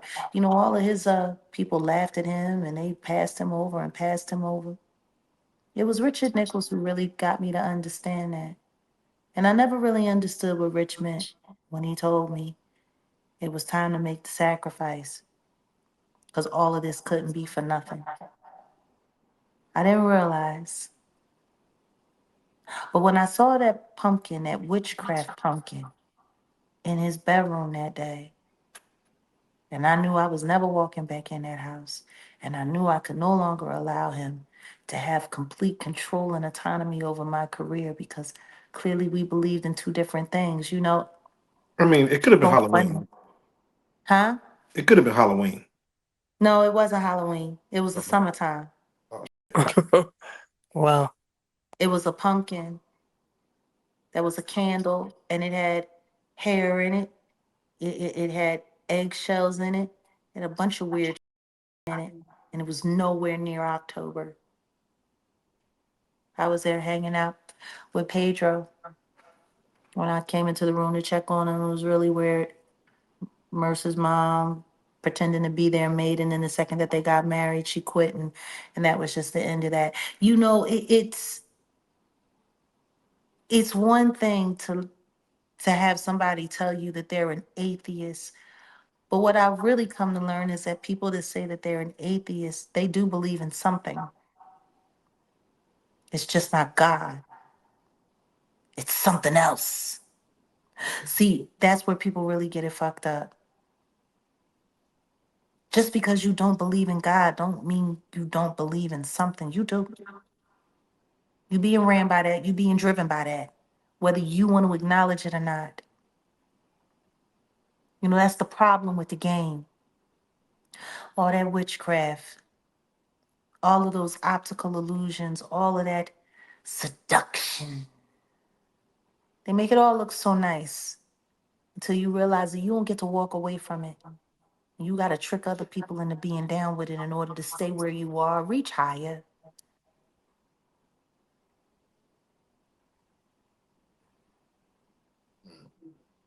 This is what y'all fighting for?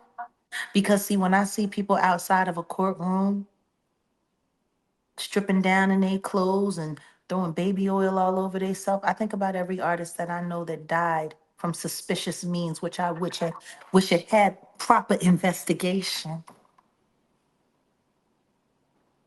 See, when I look at all of that, I think about all of the girls who I know got passed around on video shoots who will never come forward.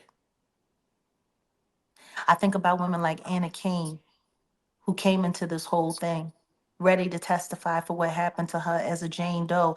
And because of Lamisha Fuller, Adria English, Courtney Burgess, and Ariel Mitchell, she was forced out of her Jane Doe status and then attacked and maligned. Oh, she was forced out of that status. Yeah, Anna Kane would have been able to stay a Jane Doe if it weren't for Lamisha Fuller. Lamisha Fuller had garnered over 8 million views pretending to be a Diddy survivor, spouting movie scenes from Blink Twice and alleging that Garfield had actually joined in one of her gang rapings.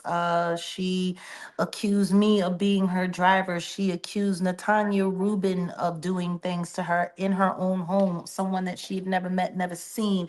Um, Lamisha Fuller sat here. Oh, and by the way, this is a person that has ties to Yellow Beezy and his little trap house. Oh, but he's Rock Nation. Um, it's really wild. Yeah, that little goofy. There's so much lying online, insisting that she was the girl in the D and G shirt. Anna Kane had to give up her Jane Doe status just to prove she was the real person.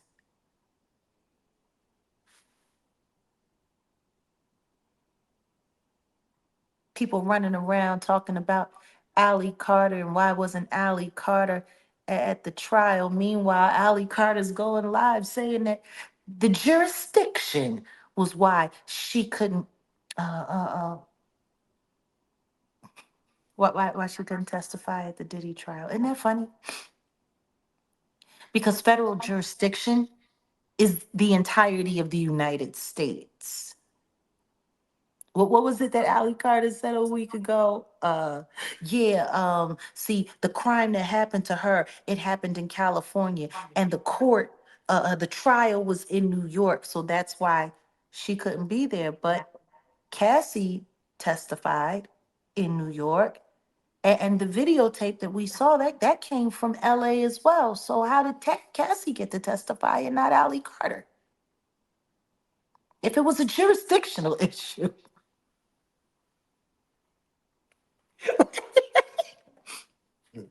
they they, they don't even bother to educate themselves before they get online and lie. They don't even bother to look up what federal jurisdiction actually is, what the statutes are. They just sit there and they lie. I can think of 25 content creators that are still running Ali Carter content like she was ever a real anything. Ali Carter's been out there selling her spiel with her pimp, her alleged pimp, Shelly Carter, a white woman who is a disgraced CPA person who was ordered to stay away from that girl and her family. How did she end up adopting her at 19? Her own mother, Tori Outlaw, because that's Ali Carter's real name, Tori Outlaw, which is part of the reason why she started lying, saying that she was Tupac's daughter because her last name was Outlaw, while attacking the Black Panther Party. It's just so funny because she was out there about as long as I was out there, which only goes to prove that the elites have been looking for someone to counter me this entire time. They tried to hook that little weirdo girl on me, and the closest that she could get to it was making videos talking about here, kitty, kitty, take a nap, keep my name out your mouth.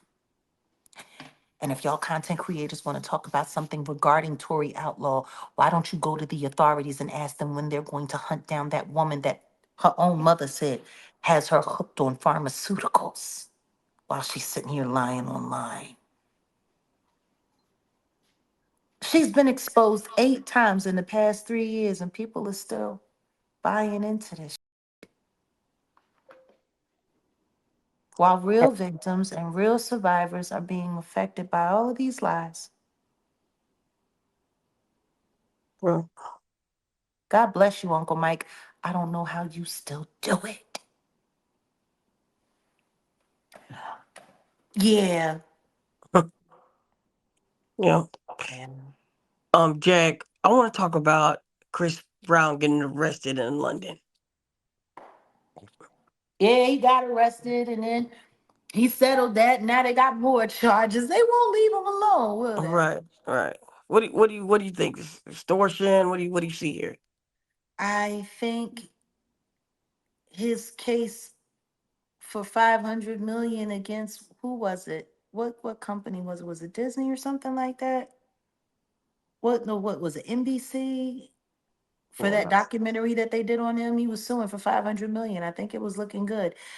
Um, and it's the same thing that it always is. They'll batter ram you and batter ram you and batter ram you until you lay down. Right. It's just pathetic. It's I you gotta people have to stop being so gullible. When you see somebody constantly being attacked over and over and over and over and over again, a lot of people, didn't really pay attention to how they attacked Michael Jackson and what they did to Michael Jackson. Right. And Michael Jackson did settle some claims, and people thought because he settled some claims that, that obviously made him guilty or whatever the case may be. I don't ever remember him settling a case as fast as Diddy did. Um, Diddy didn't even tell Cassie to take him to court. He paid out right away. He wanted that to get quiet quick.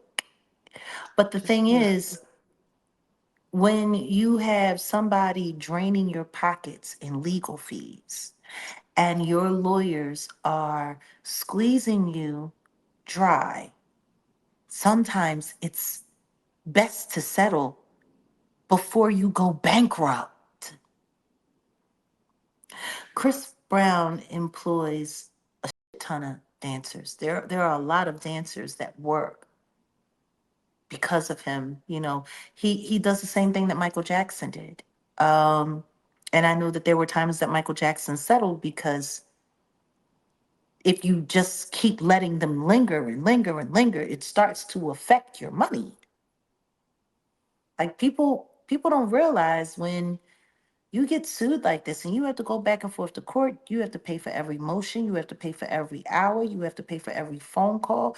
Billable hours usually aren't cheap. When you're somebody that is at that status, you're kicking out $100,000 a month sometimes on these lawsuits. Right. If you let that go for 3 years, do the math. Yeah. That's 1.2 million for every year. That's like $5 million for something that's not true. When you can shut it down now for 1 million and save yourself 2 or 3 million. See, that's why people come after wealthy people and they sue them. That's why there's so many law firms that are willing to take things pro bono or, I'll get paid when you get paid. Right. Because as long as they have enough, cases coming through to keep the lights on, all they have to do is keep hitting that entertainer, hitting that entertainer, hitting that entertainer until they pay up. I mean, the truth is, it's dancing on the line of extortion. Right. That's what I was thinking. And if you don't ever make it to trial. And if you keep getting hit with motion after motion after motion after motion, and then you have to wait for the judge to do this, and then you look at the judge's docket. Do you know how many of these lawyers go and look at a judge's docket to see how many things to figure out when they going to sue to make sure that they can squeeze it through so people can get paid? Because you might not get heard for another 3 years, all depending on the docket. Like Demore Hadley's case. They were ready to go to trial this year, but Quinn Emanuel made sure that it's not until October of next year. See, they play these games because they keep hitting you and hitting you and hitting you and hitting you. And now that they successfully had both of the Hadleys gagged, now they get to control the narrative unless you got people like me and Wolfgang Amadeus out there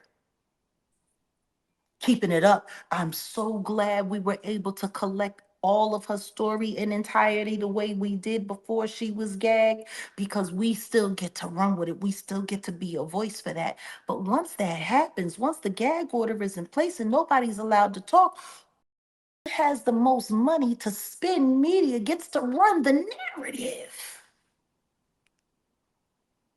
Yeah. Crazy.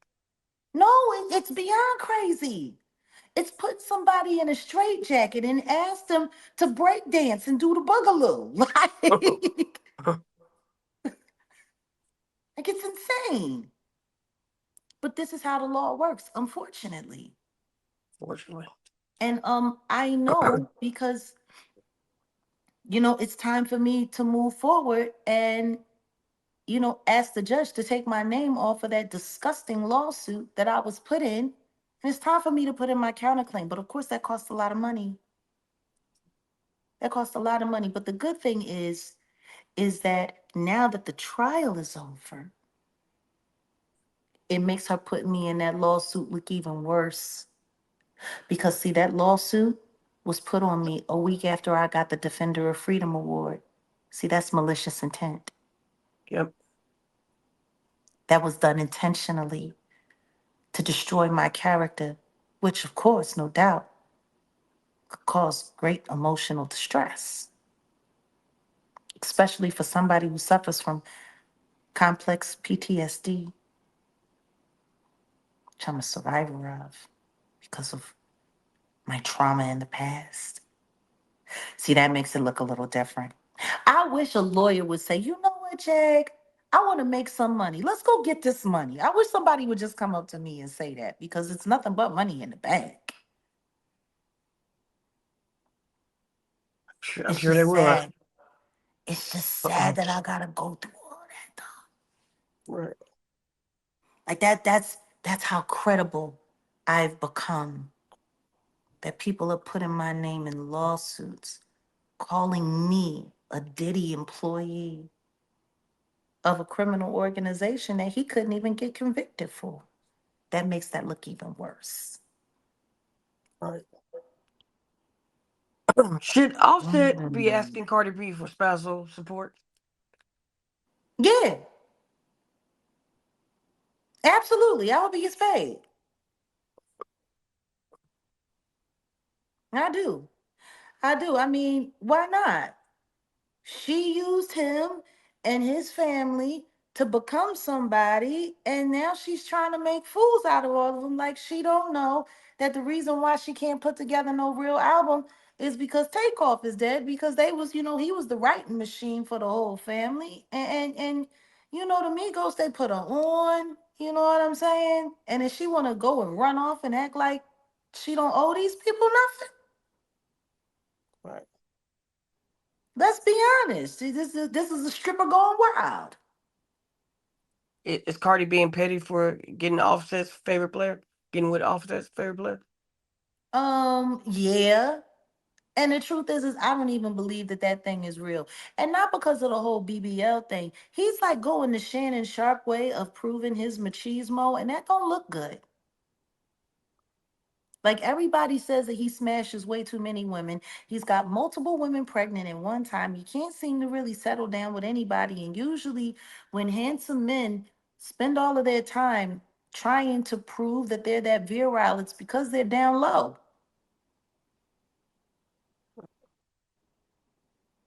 Look at poor Shannon Sharp. He spent all that time messing with all them snow bunnies and doing all this stuff, messing with all these little kids, and now he gotta pay. And isn't it funny? Now he gotta pay out. Yeah. Ain't that wild? How quiet that guy, how they brought him forward. They brought him forward to talk about how Tony Busby was bullying him like he bullied Jay-Z and like how he bullies all black men and how he's going to, and we fight from victory. And yet you seem to be fighting from under a rock. All you interesting. Now you gotta pay.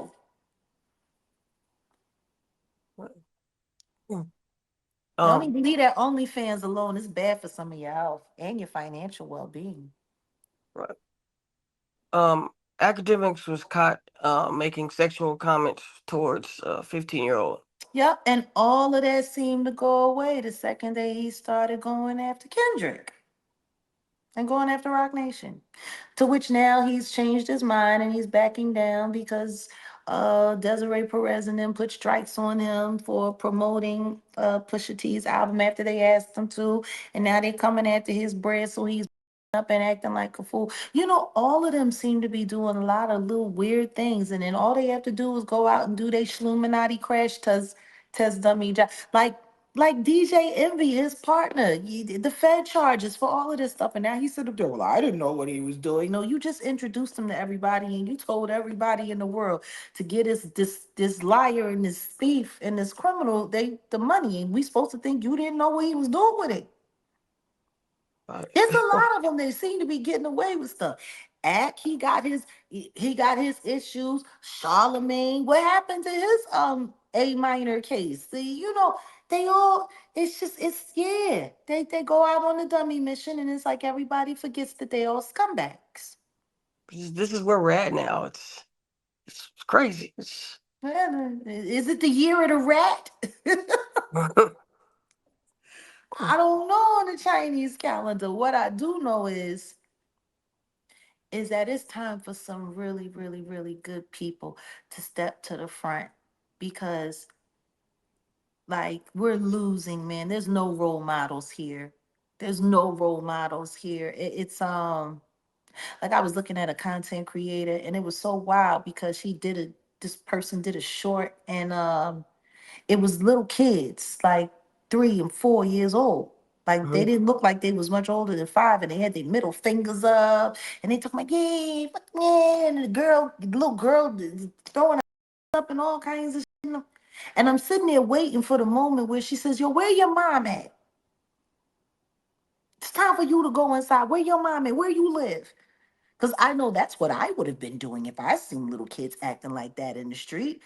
But no, they were sitting up there cheering them on and laughing.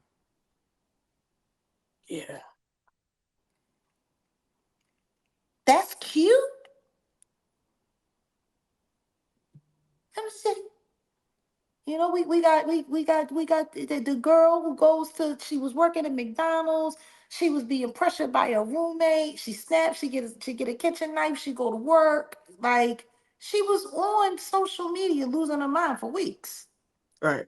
To document it. Nobody thought to try to get her some help.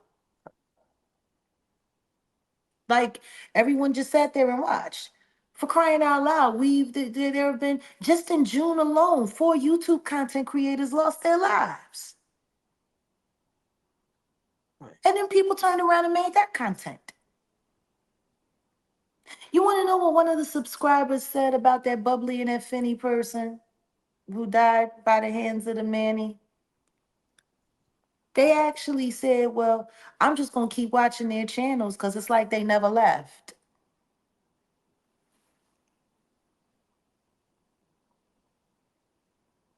I'm just going to keep watching their channels. What's your thoughts about Amber Rose? I don't know. I don't know, but what I do hope is that she doesn't allow Ray Lando Brown to go down on her like she offered on that weirdo podcast, because as close as he was to Diddy, she might be blessed with some of the stuff that happens when you mess with the diddler, as we're finding out from the other sex workers that have been engaged. Like I could really care less about Amber Rose. I mean, she came out for a minute and she was truthing for Tory, and that got quiet real fast.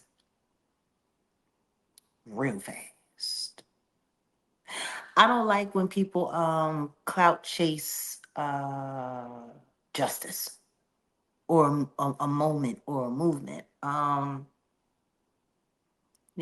really don't. She was sitting there on Shay Shay, convincing everybody, oh no, there were never any freak offs. That never happened. That never happened. That never happened. Everybody was that never happened. That never happened. That never happened. That never happened. Okay. Yeah, it never happened. That's why y'all was all so worried about it, huh? Right? It seems like everything gets quiet real fast. Oh Like yeah, something happens and it gets quiet very fast. real fast. Quieter than a church mouse pissing on cotton. And guess what? If that's how it's gonna be, they should get down on their knees and pray while they're there. Like it's just I feel bad for people. I feel bad for people that live by lies because what you live by is what you die by. It's just that simple. You know, and there really isn't any point in lying for it. You might end up dying for it. And I think people are about to figure out what the weight and the totality of their lives are going to be because when I saw that the judge wasn't giving Diddy bond and when I saw that his team laid down and decided they was going to wait for sentencing until October and all of that, like when I saw that happening, I'm like, okay, God's just warming up. He's just warming up. And I hope people are paying attention. You can't keep mocking God and thinking that he's not going to smack the dog shit out of you eventually. It's going to happen. Now, the question is everybody really worried about what the diddler's fate is? Or are they just worried about what their fate is going to be for dealing with the diddler? Because I'm telling you right now, these lawsuits aren't going to stop. And there's going to be a little bit of this and a little bit of that. And I guarantee you, everybody around him that didn't really come to his aid, that didn't really step up for him, I got a feeling everybody's about to start having some legal issues. Right. Um, It's happening little by little. it is. Tyler Perry lawsuit Mm. and the text messages that came out.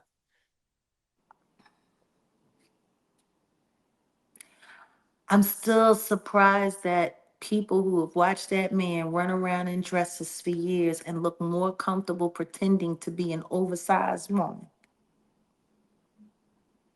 than a real man in a suit. I'm surprised that everybody's so surprised.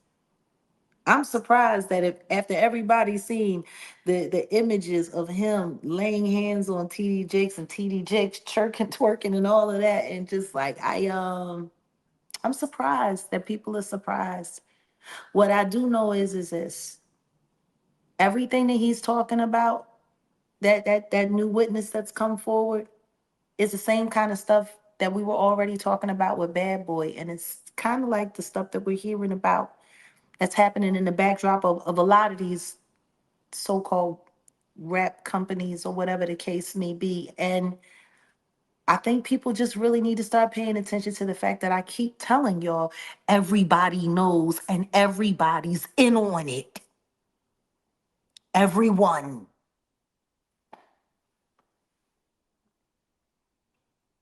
That's the only way it works. Everyone would have to be under the same control in order to get this evil machine to work. You couldn't take the chance.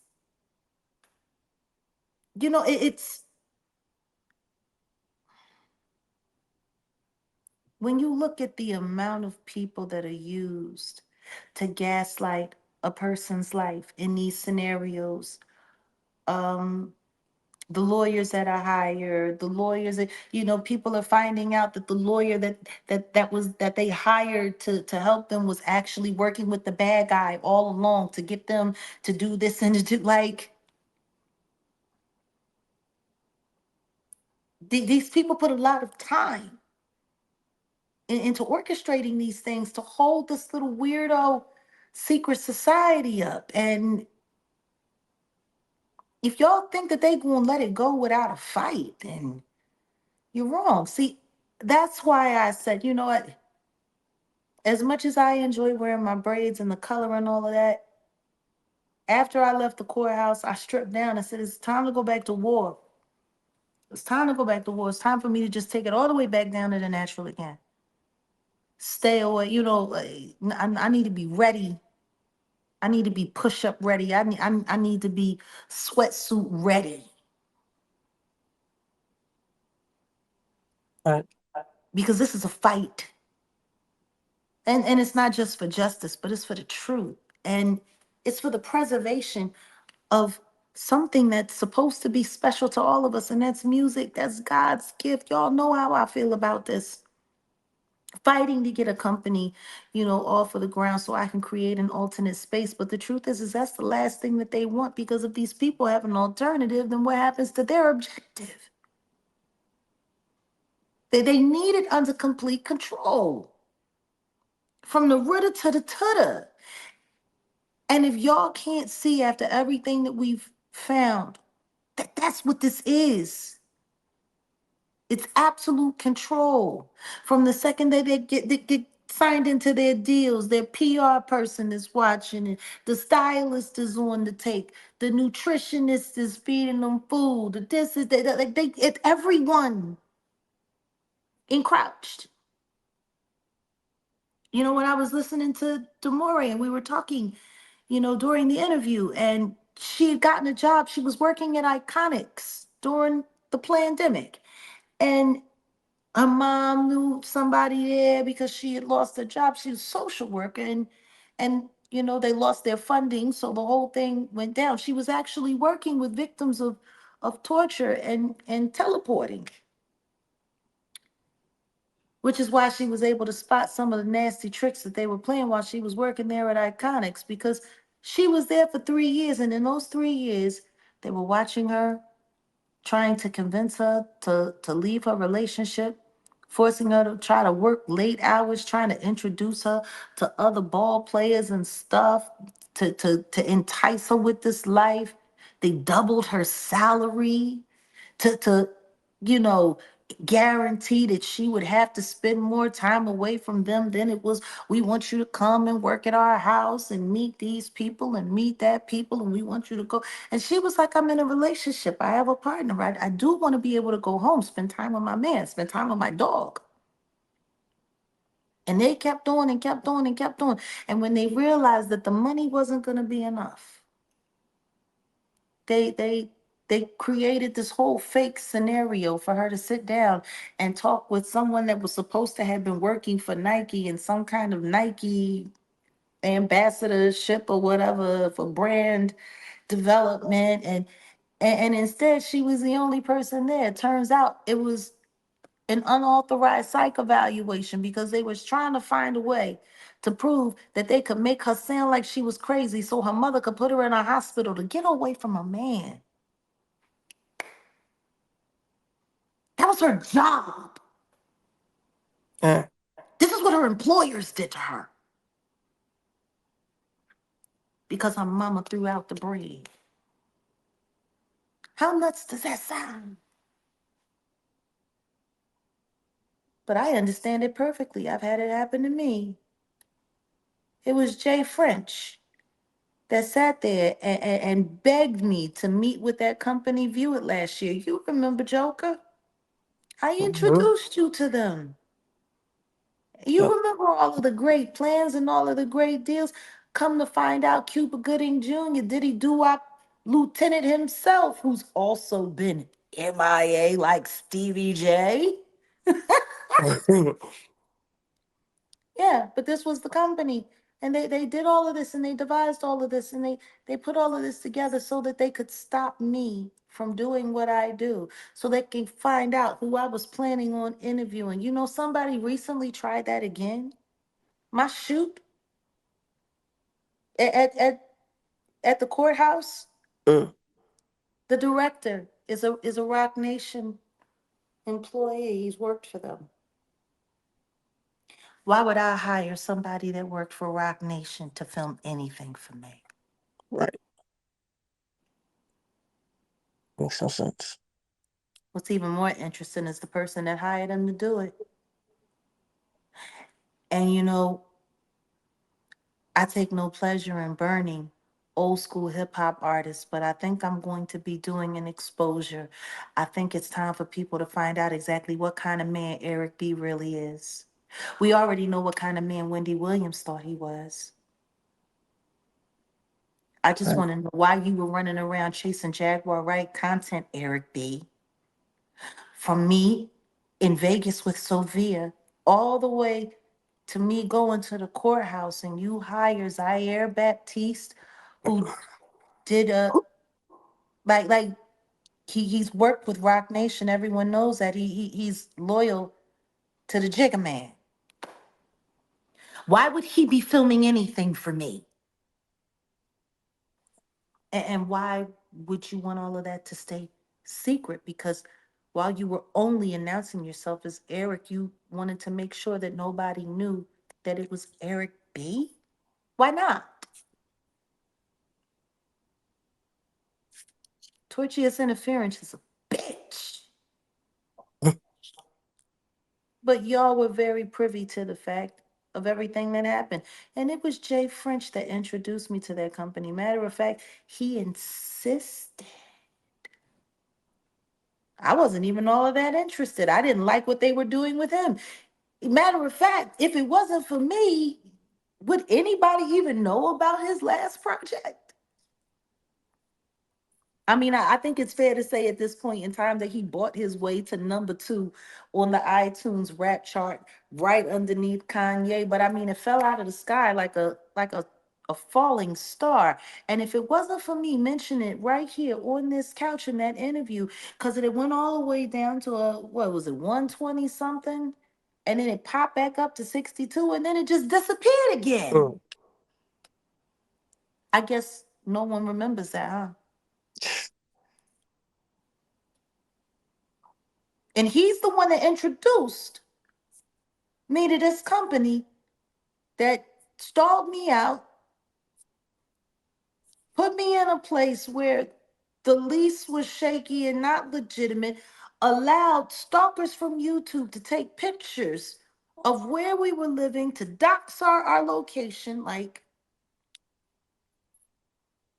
and for Milton Bledsoe to call me on the day that Diddy was arrested and say, well, I guess you won after all, huh? And that's what me and Odell said. Yeah, we need to pack up. We need to get the fuck out of here. They're about to send somebody for us. Like,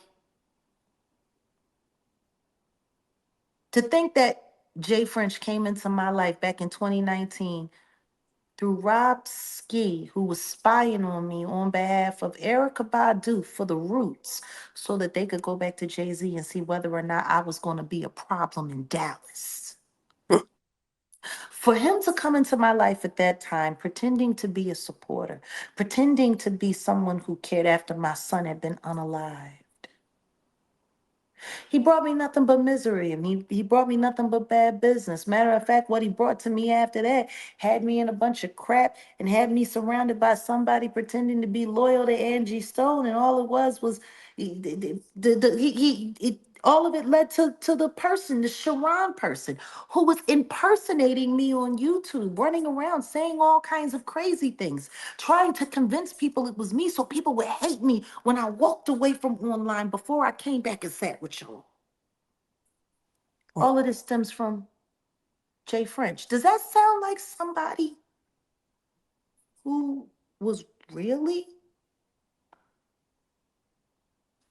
down for me?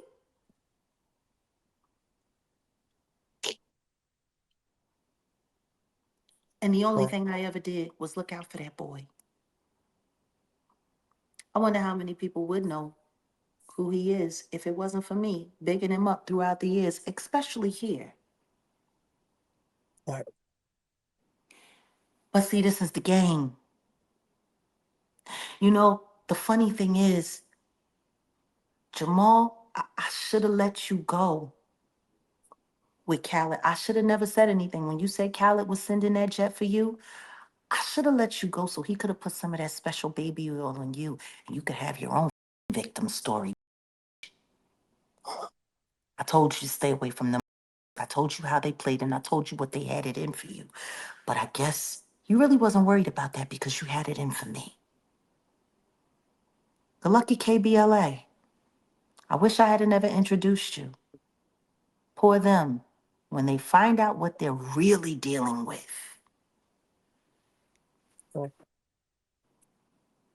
Jack, There's treachery everywhere, G. Treachery everywhere. what can we expect for the rest of 2025? More fires, more little fires everywhere. And I do believe there probably is going to be another arrest. Whether it's the same person or a new person, I'm not sure. But you know, the same person can be arrested more than once for different charges. Right. I don't want to say too much because I already know people are looking for something to hang on me, to put on me. I mean, me being put in that lawsuit, knowing that my name and those lies about my name ruined a real victim's lawsuit because Ashley Parham is a real victim. She was, and putting me in that case destroyed her. She should have been on that stand. People should have heard about what happened to her, what they did to her with that remote control. The Diddler and Christina Quorum allegedly, or at least that's what was in the lawsuit before it was devalued by putting me in it. They actually used me, as big an advocate as I've been, to destroy a real victim's case.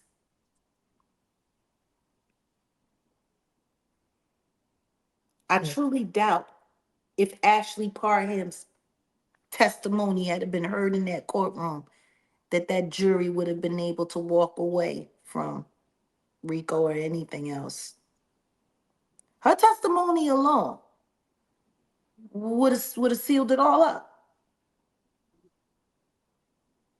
But see, they devalued that case. And they did it all trying to stop a real victim from testifying against the diddler while they were trying to destroy my credibility and my name. I had just gotten the Defender of Freedom award. I had just left Mar-a-Lago, and a week later, boom, it was all over YouTube, all over TMZ, all over everywhere. Jaguar Wright named in the Diddy case. Oh my God, listen to what she did. People reading those pages like it was real. It was Kadisha Lynn, and shout out to her that took the time to go and research my incarceration records and pull up Jaguar Wright was in Cook County Jail. She was incarcerated in Cook County Jail fighting another case. She wasn't there. She couldn't have done it. It's funny. Why don't nobody still talk about that case no more? Why did nobody actually do anything? No, because the only time they run hot to the presses is when it's to defame me. Right. Why is that?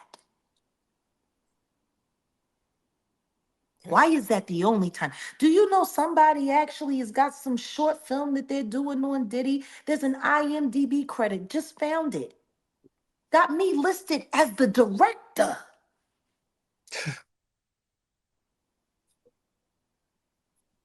It's disgusting.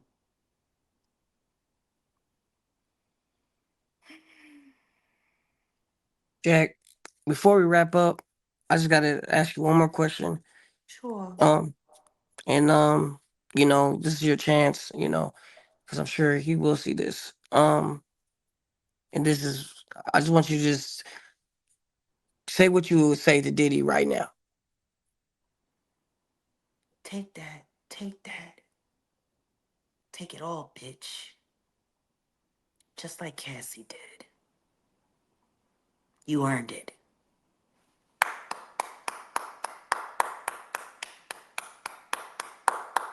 Keep dancing. You know, people like him, sometimes they slip through the cracks. But just because you slip through a crack, it doesn't guarantee that you're going to have a soft landing. God has seen everything that he's done. And now the world has gotten a taste of some of the things that he's done. You know, all of those firearms that they confiscated, especially the ones with the serial numbers scrubbed off. I wouldn't be surprised if that's going to be coming up soon in a superseding indictment, which will be very interesting considering that his legal team has already conceded to the fact that he's a very dangerous person and has very violent tendencies. It's a whole nother federal charge. And they picked up a lot. Yeah, yeah, that's about it. Well, Jag, man, it's always a pleasure to sit down with you. I can't wait to hear more from you. I just thank you for taking this time out with us, man. We love you, and we're gonna continue to watch the rest of trial and what happens to him, and we're gonna hear from you again. Well, I'm around, and you know what we've done on this channel. It's created a lot of tension. It's created a lot of this and a lot of that. But what it has also done is created a lot of awareness. And Right, I don't care, for the naysayers and all of the weirdo content creators. There's not a time that I go out and people see me and they recognize me and they say, "You from the blue couch? Oh my God, it's Jack, you're a hero." I was just talking to an artist the other day who said to me that I saved his life because he was about to sign a contract. And after listening to me, he knew that that's not what he wanted to do. He still has a desire to do music, but he's got to find another way because he's not going through that. And I know that's part of the reason why they hate me. Because whatever the hate and vitriol is that they sell online, trust me, that's not what it's like when I go out into the world. When I go out into the world, I meet nothing but people who talk to me about how my information has helped them make better choices, help save them, help get them to see things, put them in a better perspective.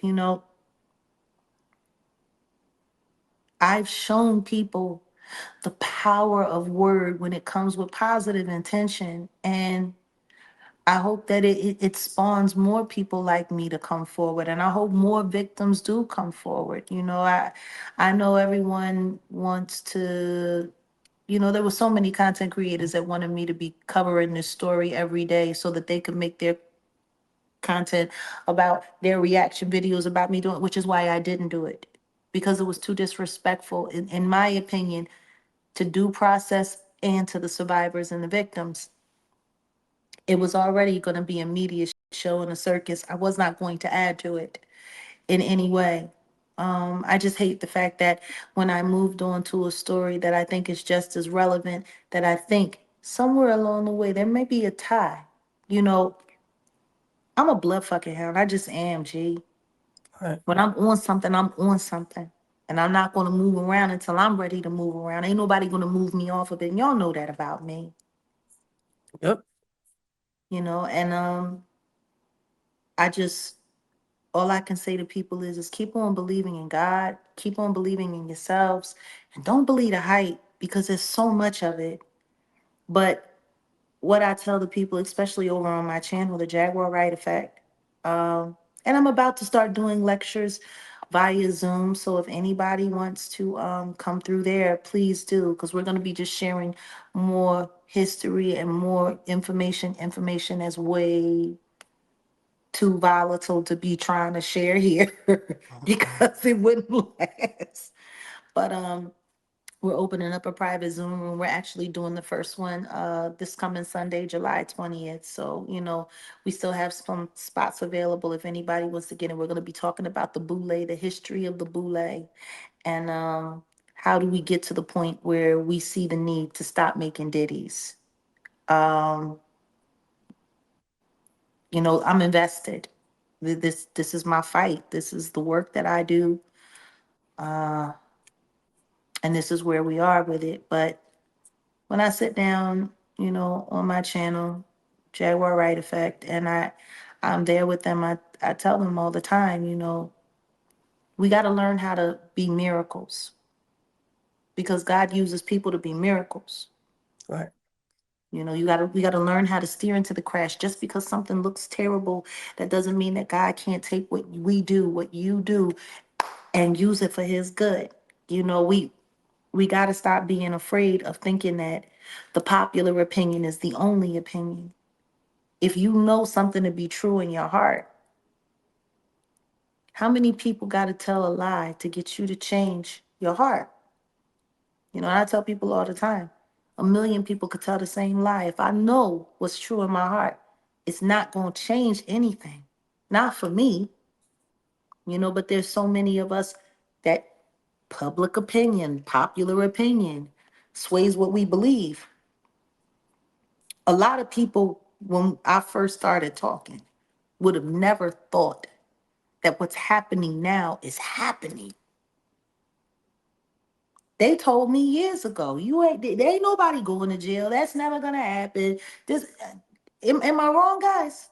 Right. They said that.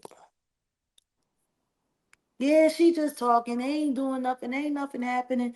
And it was all fine and well until Cassie dropped that lawsuit, and then that video came out. Right. No one ever thought Diddy was ever going to jail. That No, wasn't it. nobody ever thought he would be raided, let Right. alone arrested, let alone held in jail with no bond. Like, I think people are really underselling how miraculous that has been for something that everyone thought was never going to happen to finally happen. Why does nobody want to take that into consideration? Right. And when something is happening that nobody thinks was ever going to happen, that everyone said it couldn't happen, that means God is moving. See, I that would means agree. God is doing his thing, period. So, Come yeah. on. All right. Well, thank you for your time, Jag. It's been an emotional journey, and the emotions ain't about to turn down. But what I can say is I do believe at the end of all of this, there's going to be a party. Yeah. And a lot of people are going to say, Jag was right. They've been saying that. They're gonna have to come up with something different now. You Right. know, so I just forget me being right. I know God's been right the whole way. And Right. that's where I live with it. That's all it is. So, You always have a voice over here. So you count on that. well, we here, we family, we in it. We in it. Gotta see it through. That's that's all that's left is through. Right. Ain't no around, ain't no backtracking. It's we gotta get there. Real life.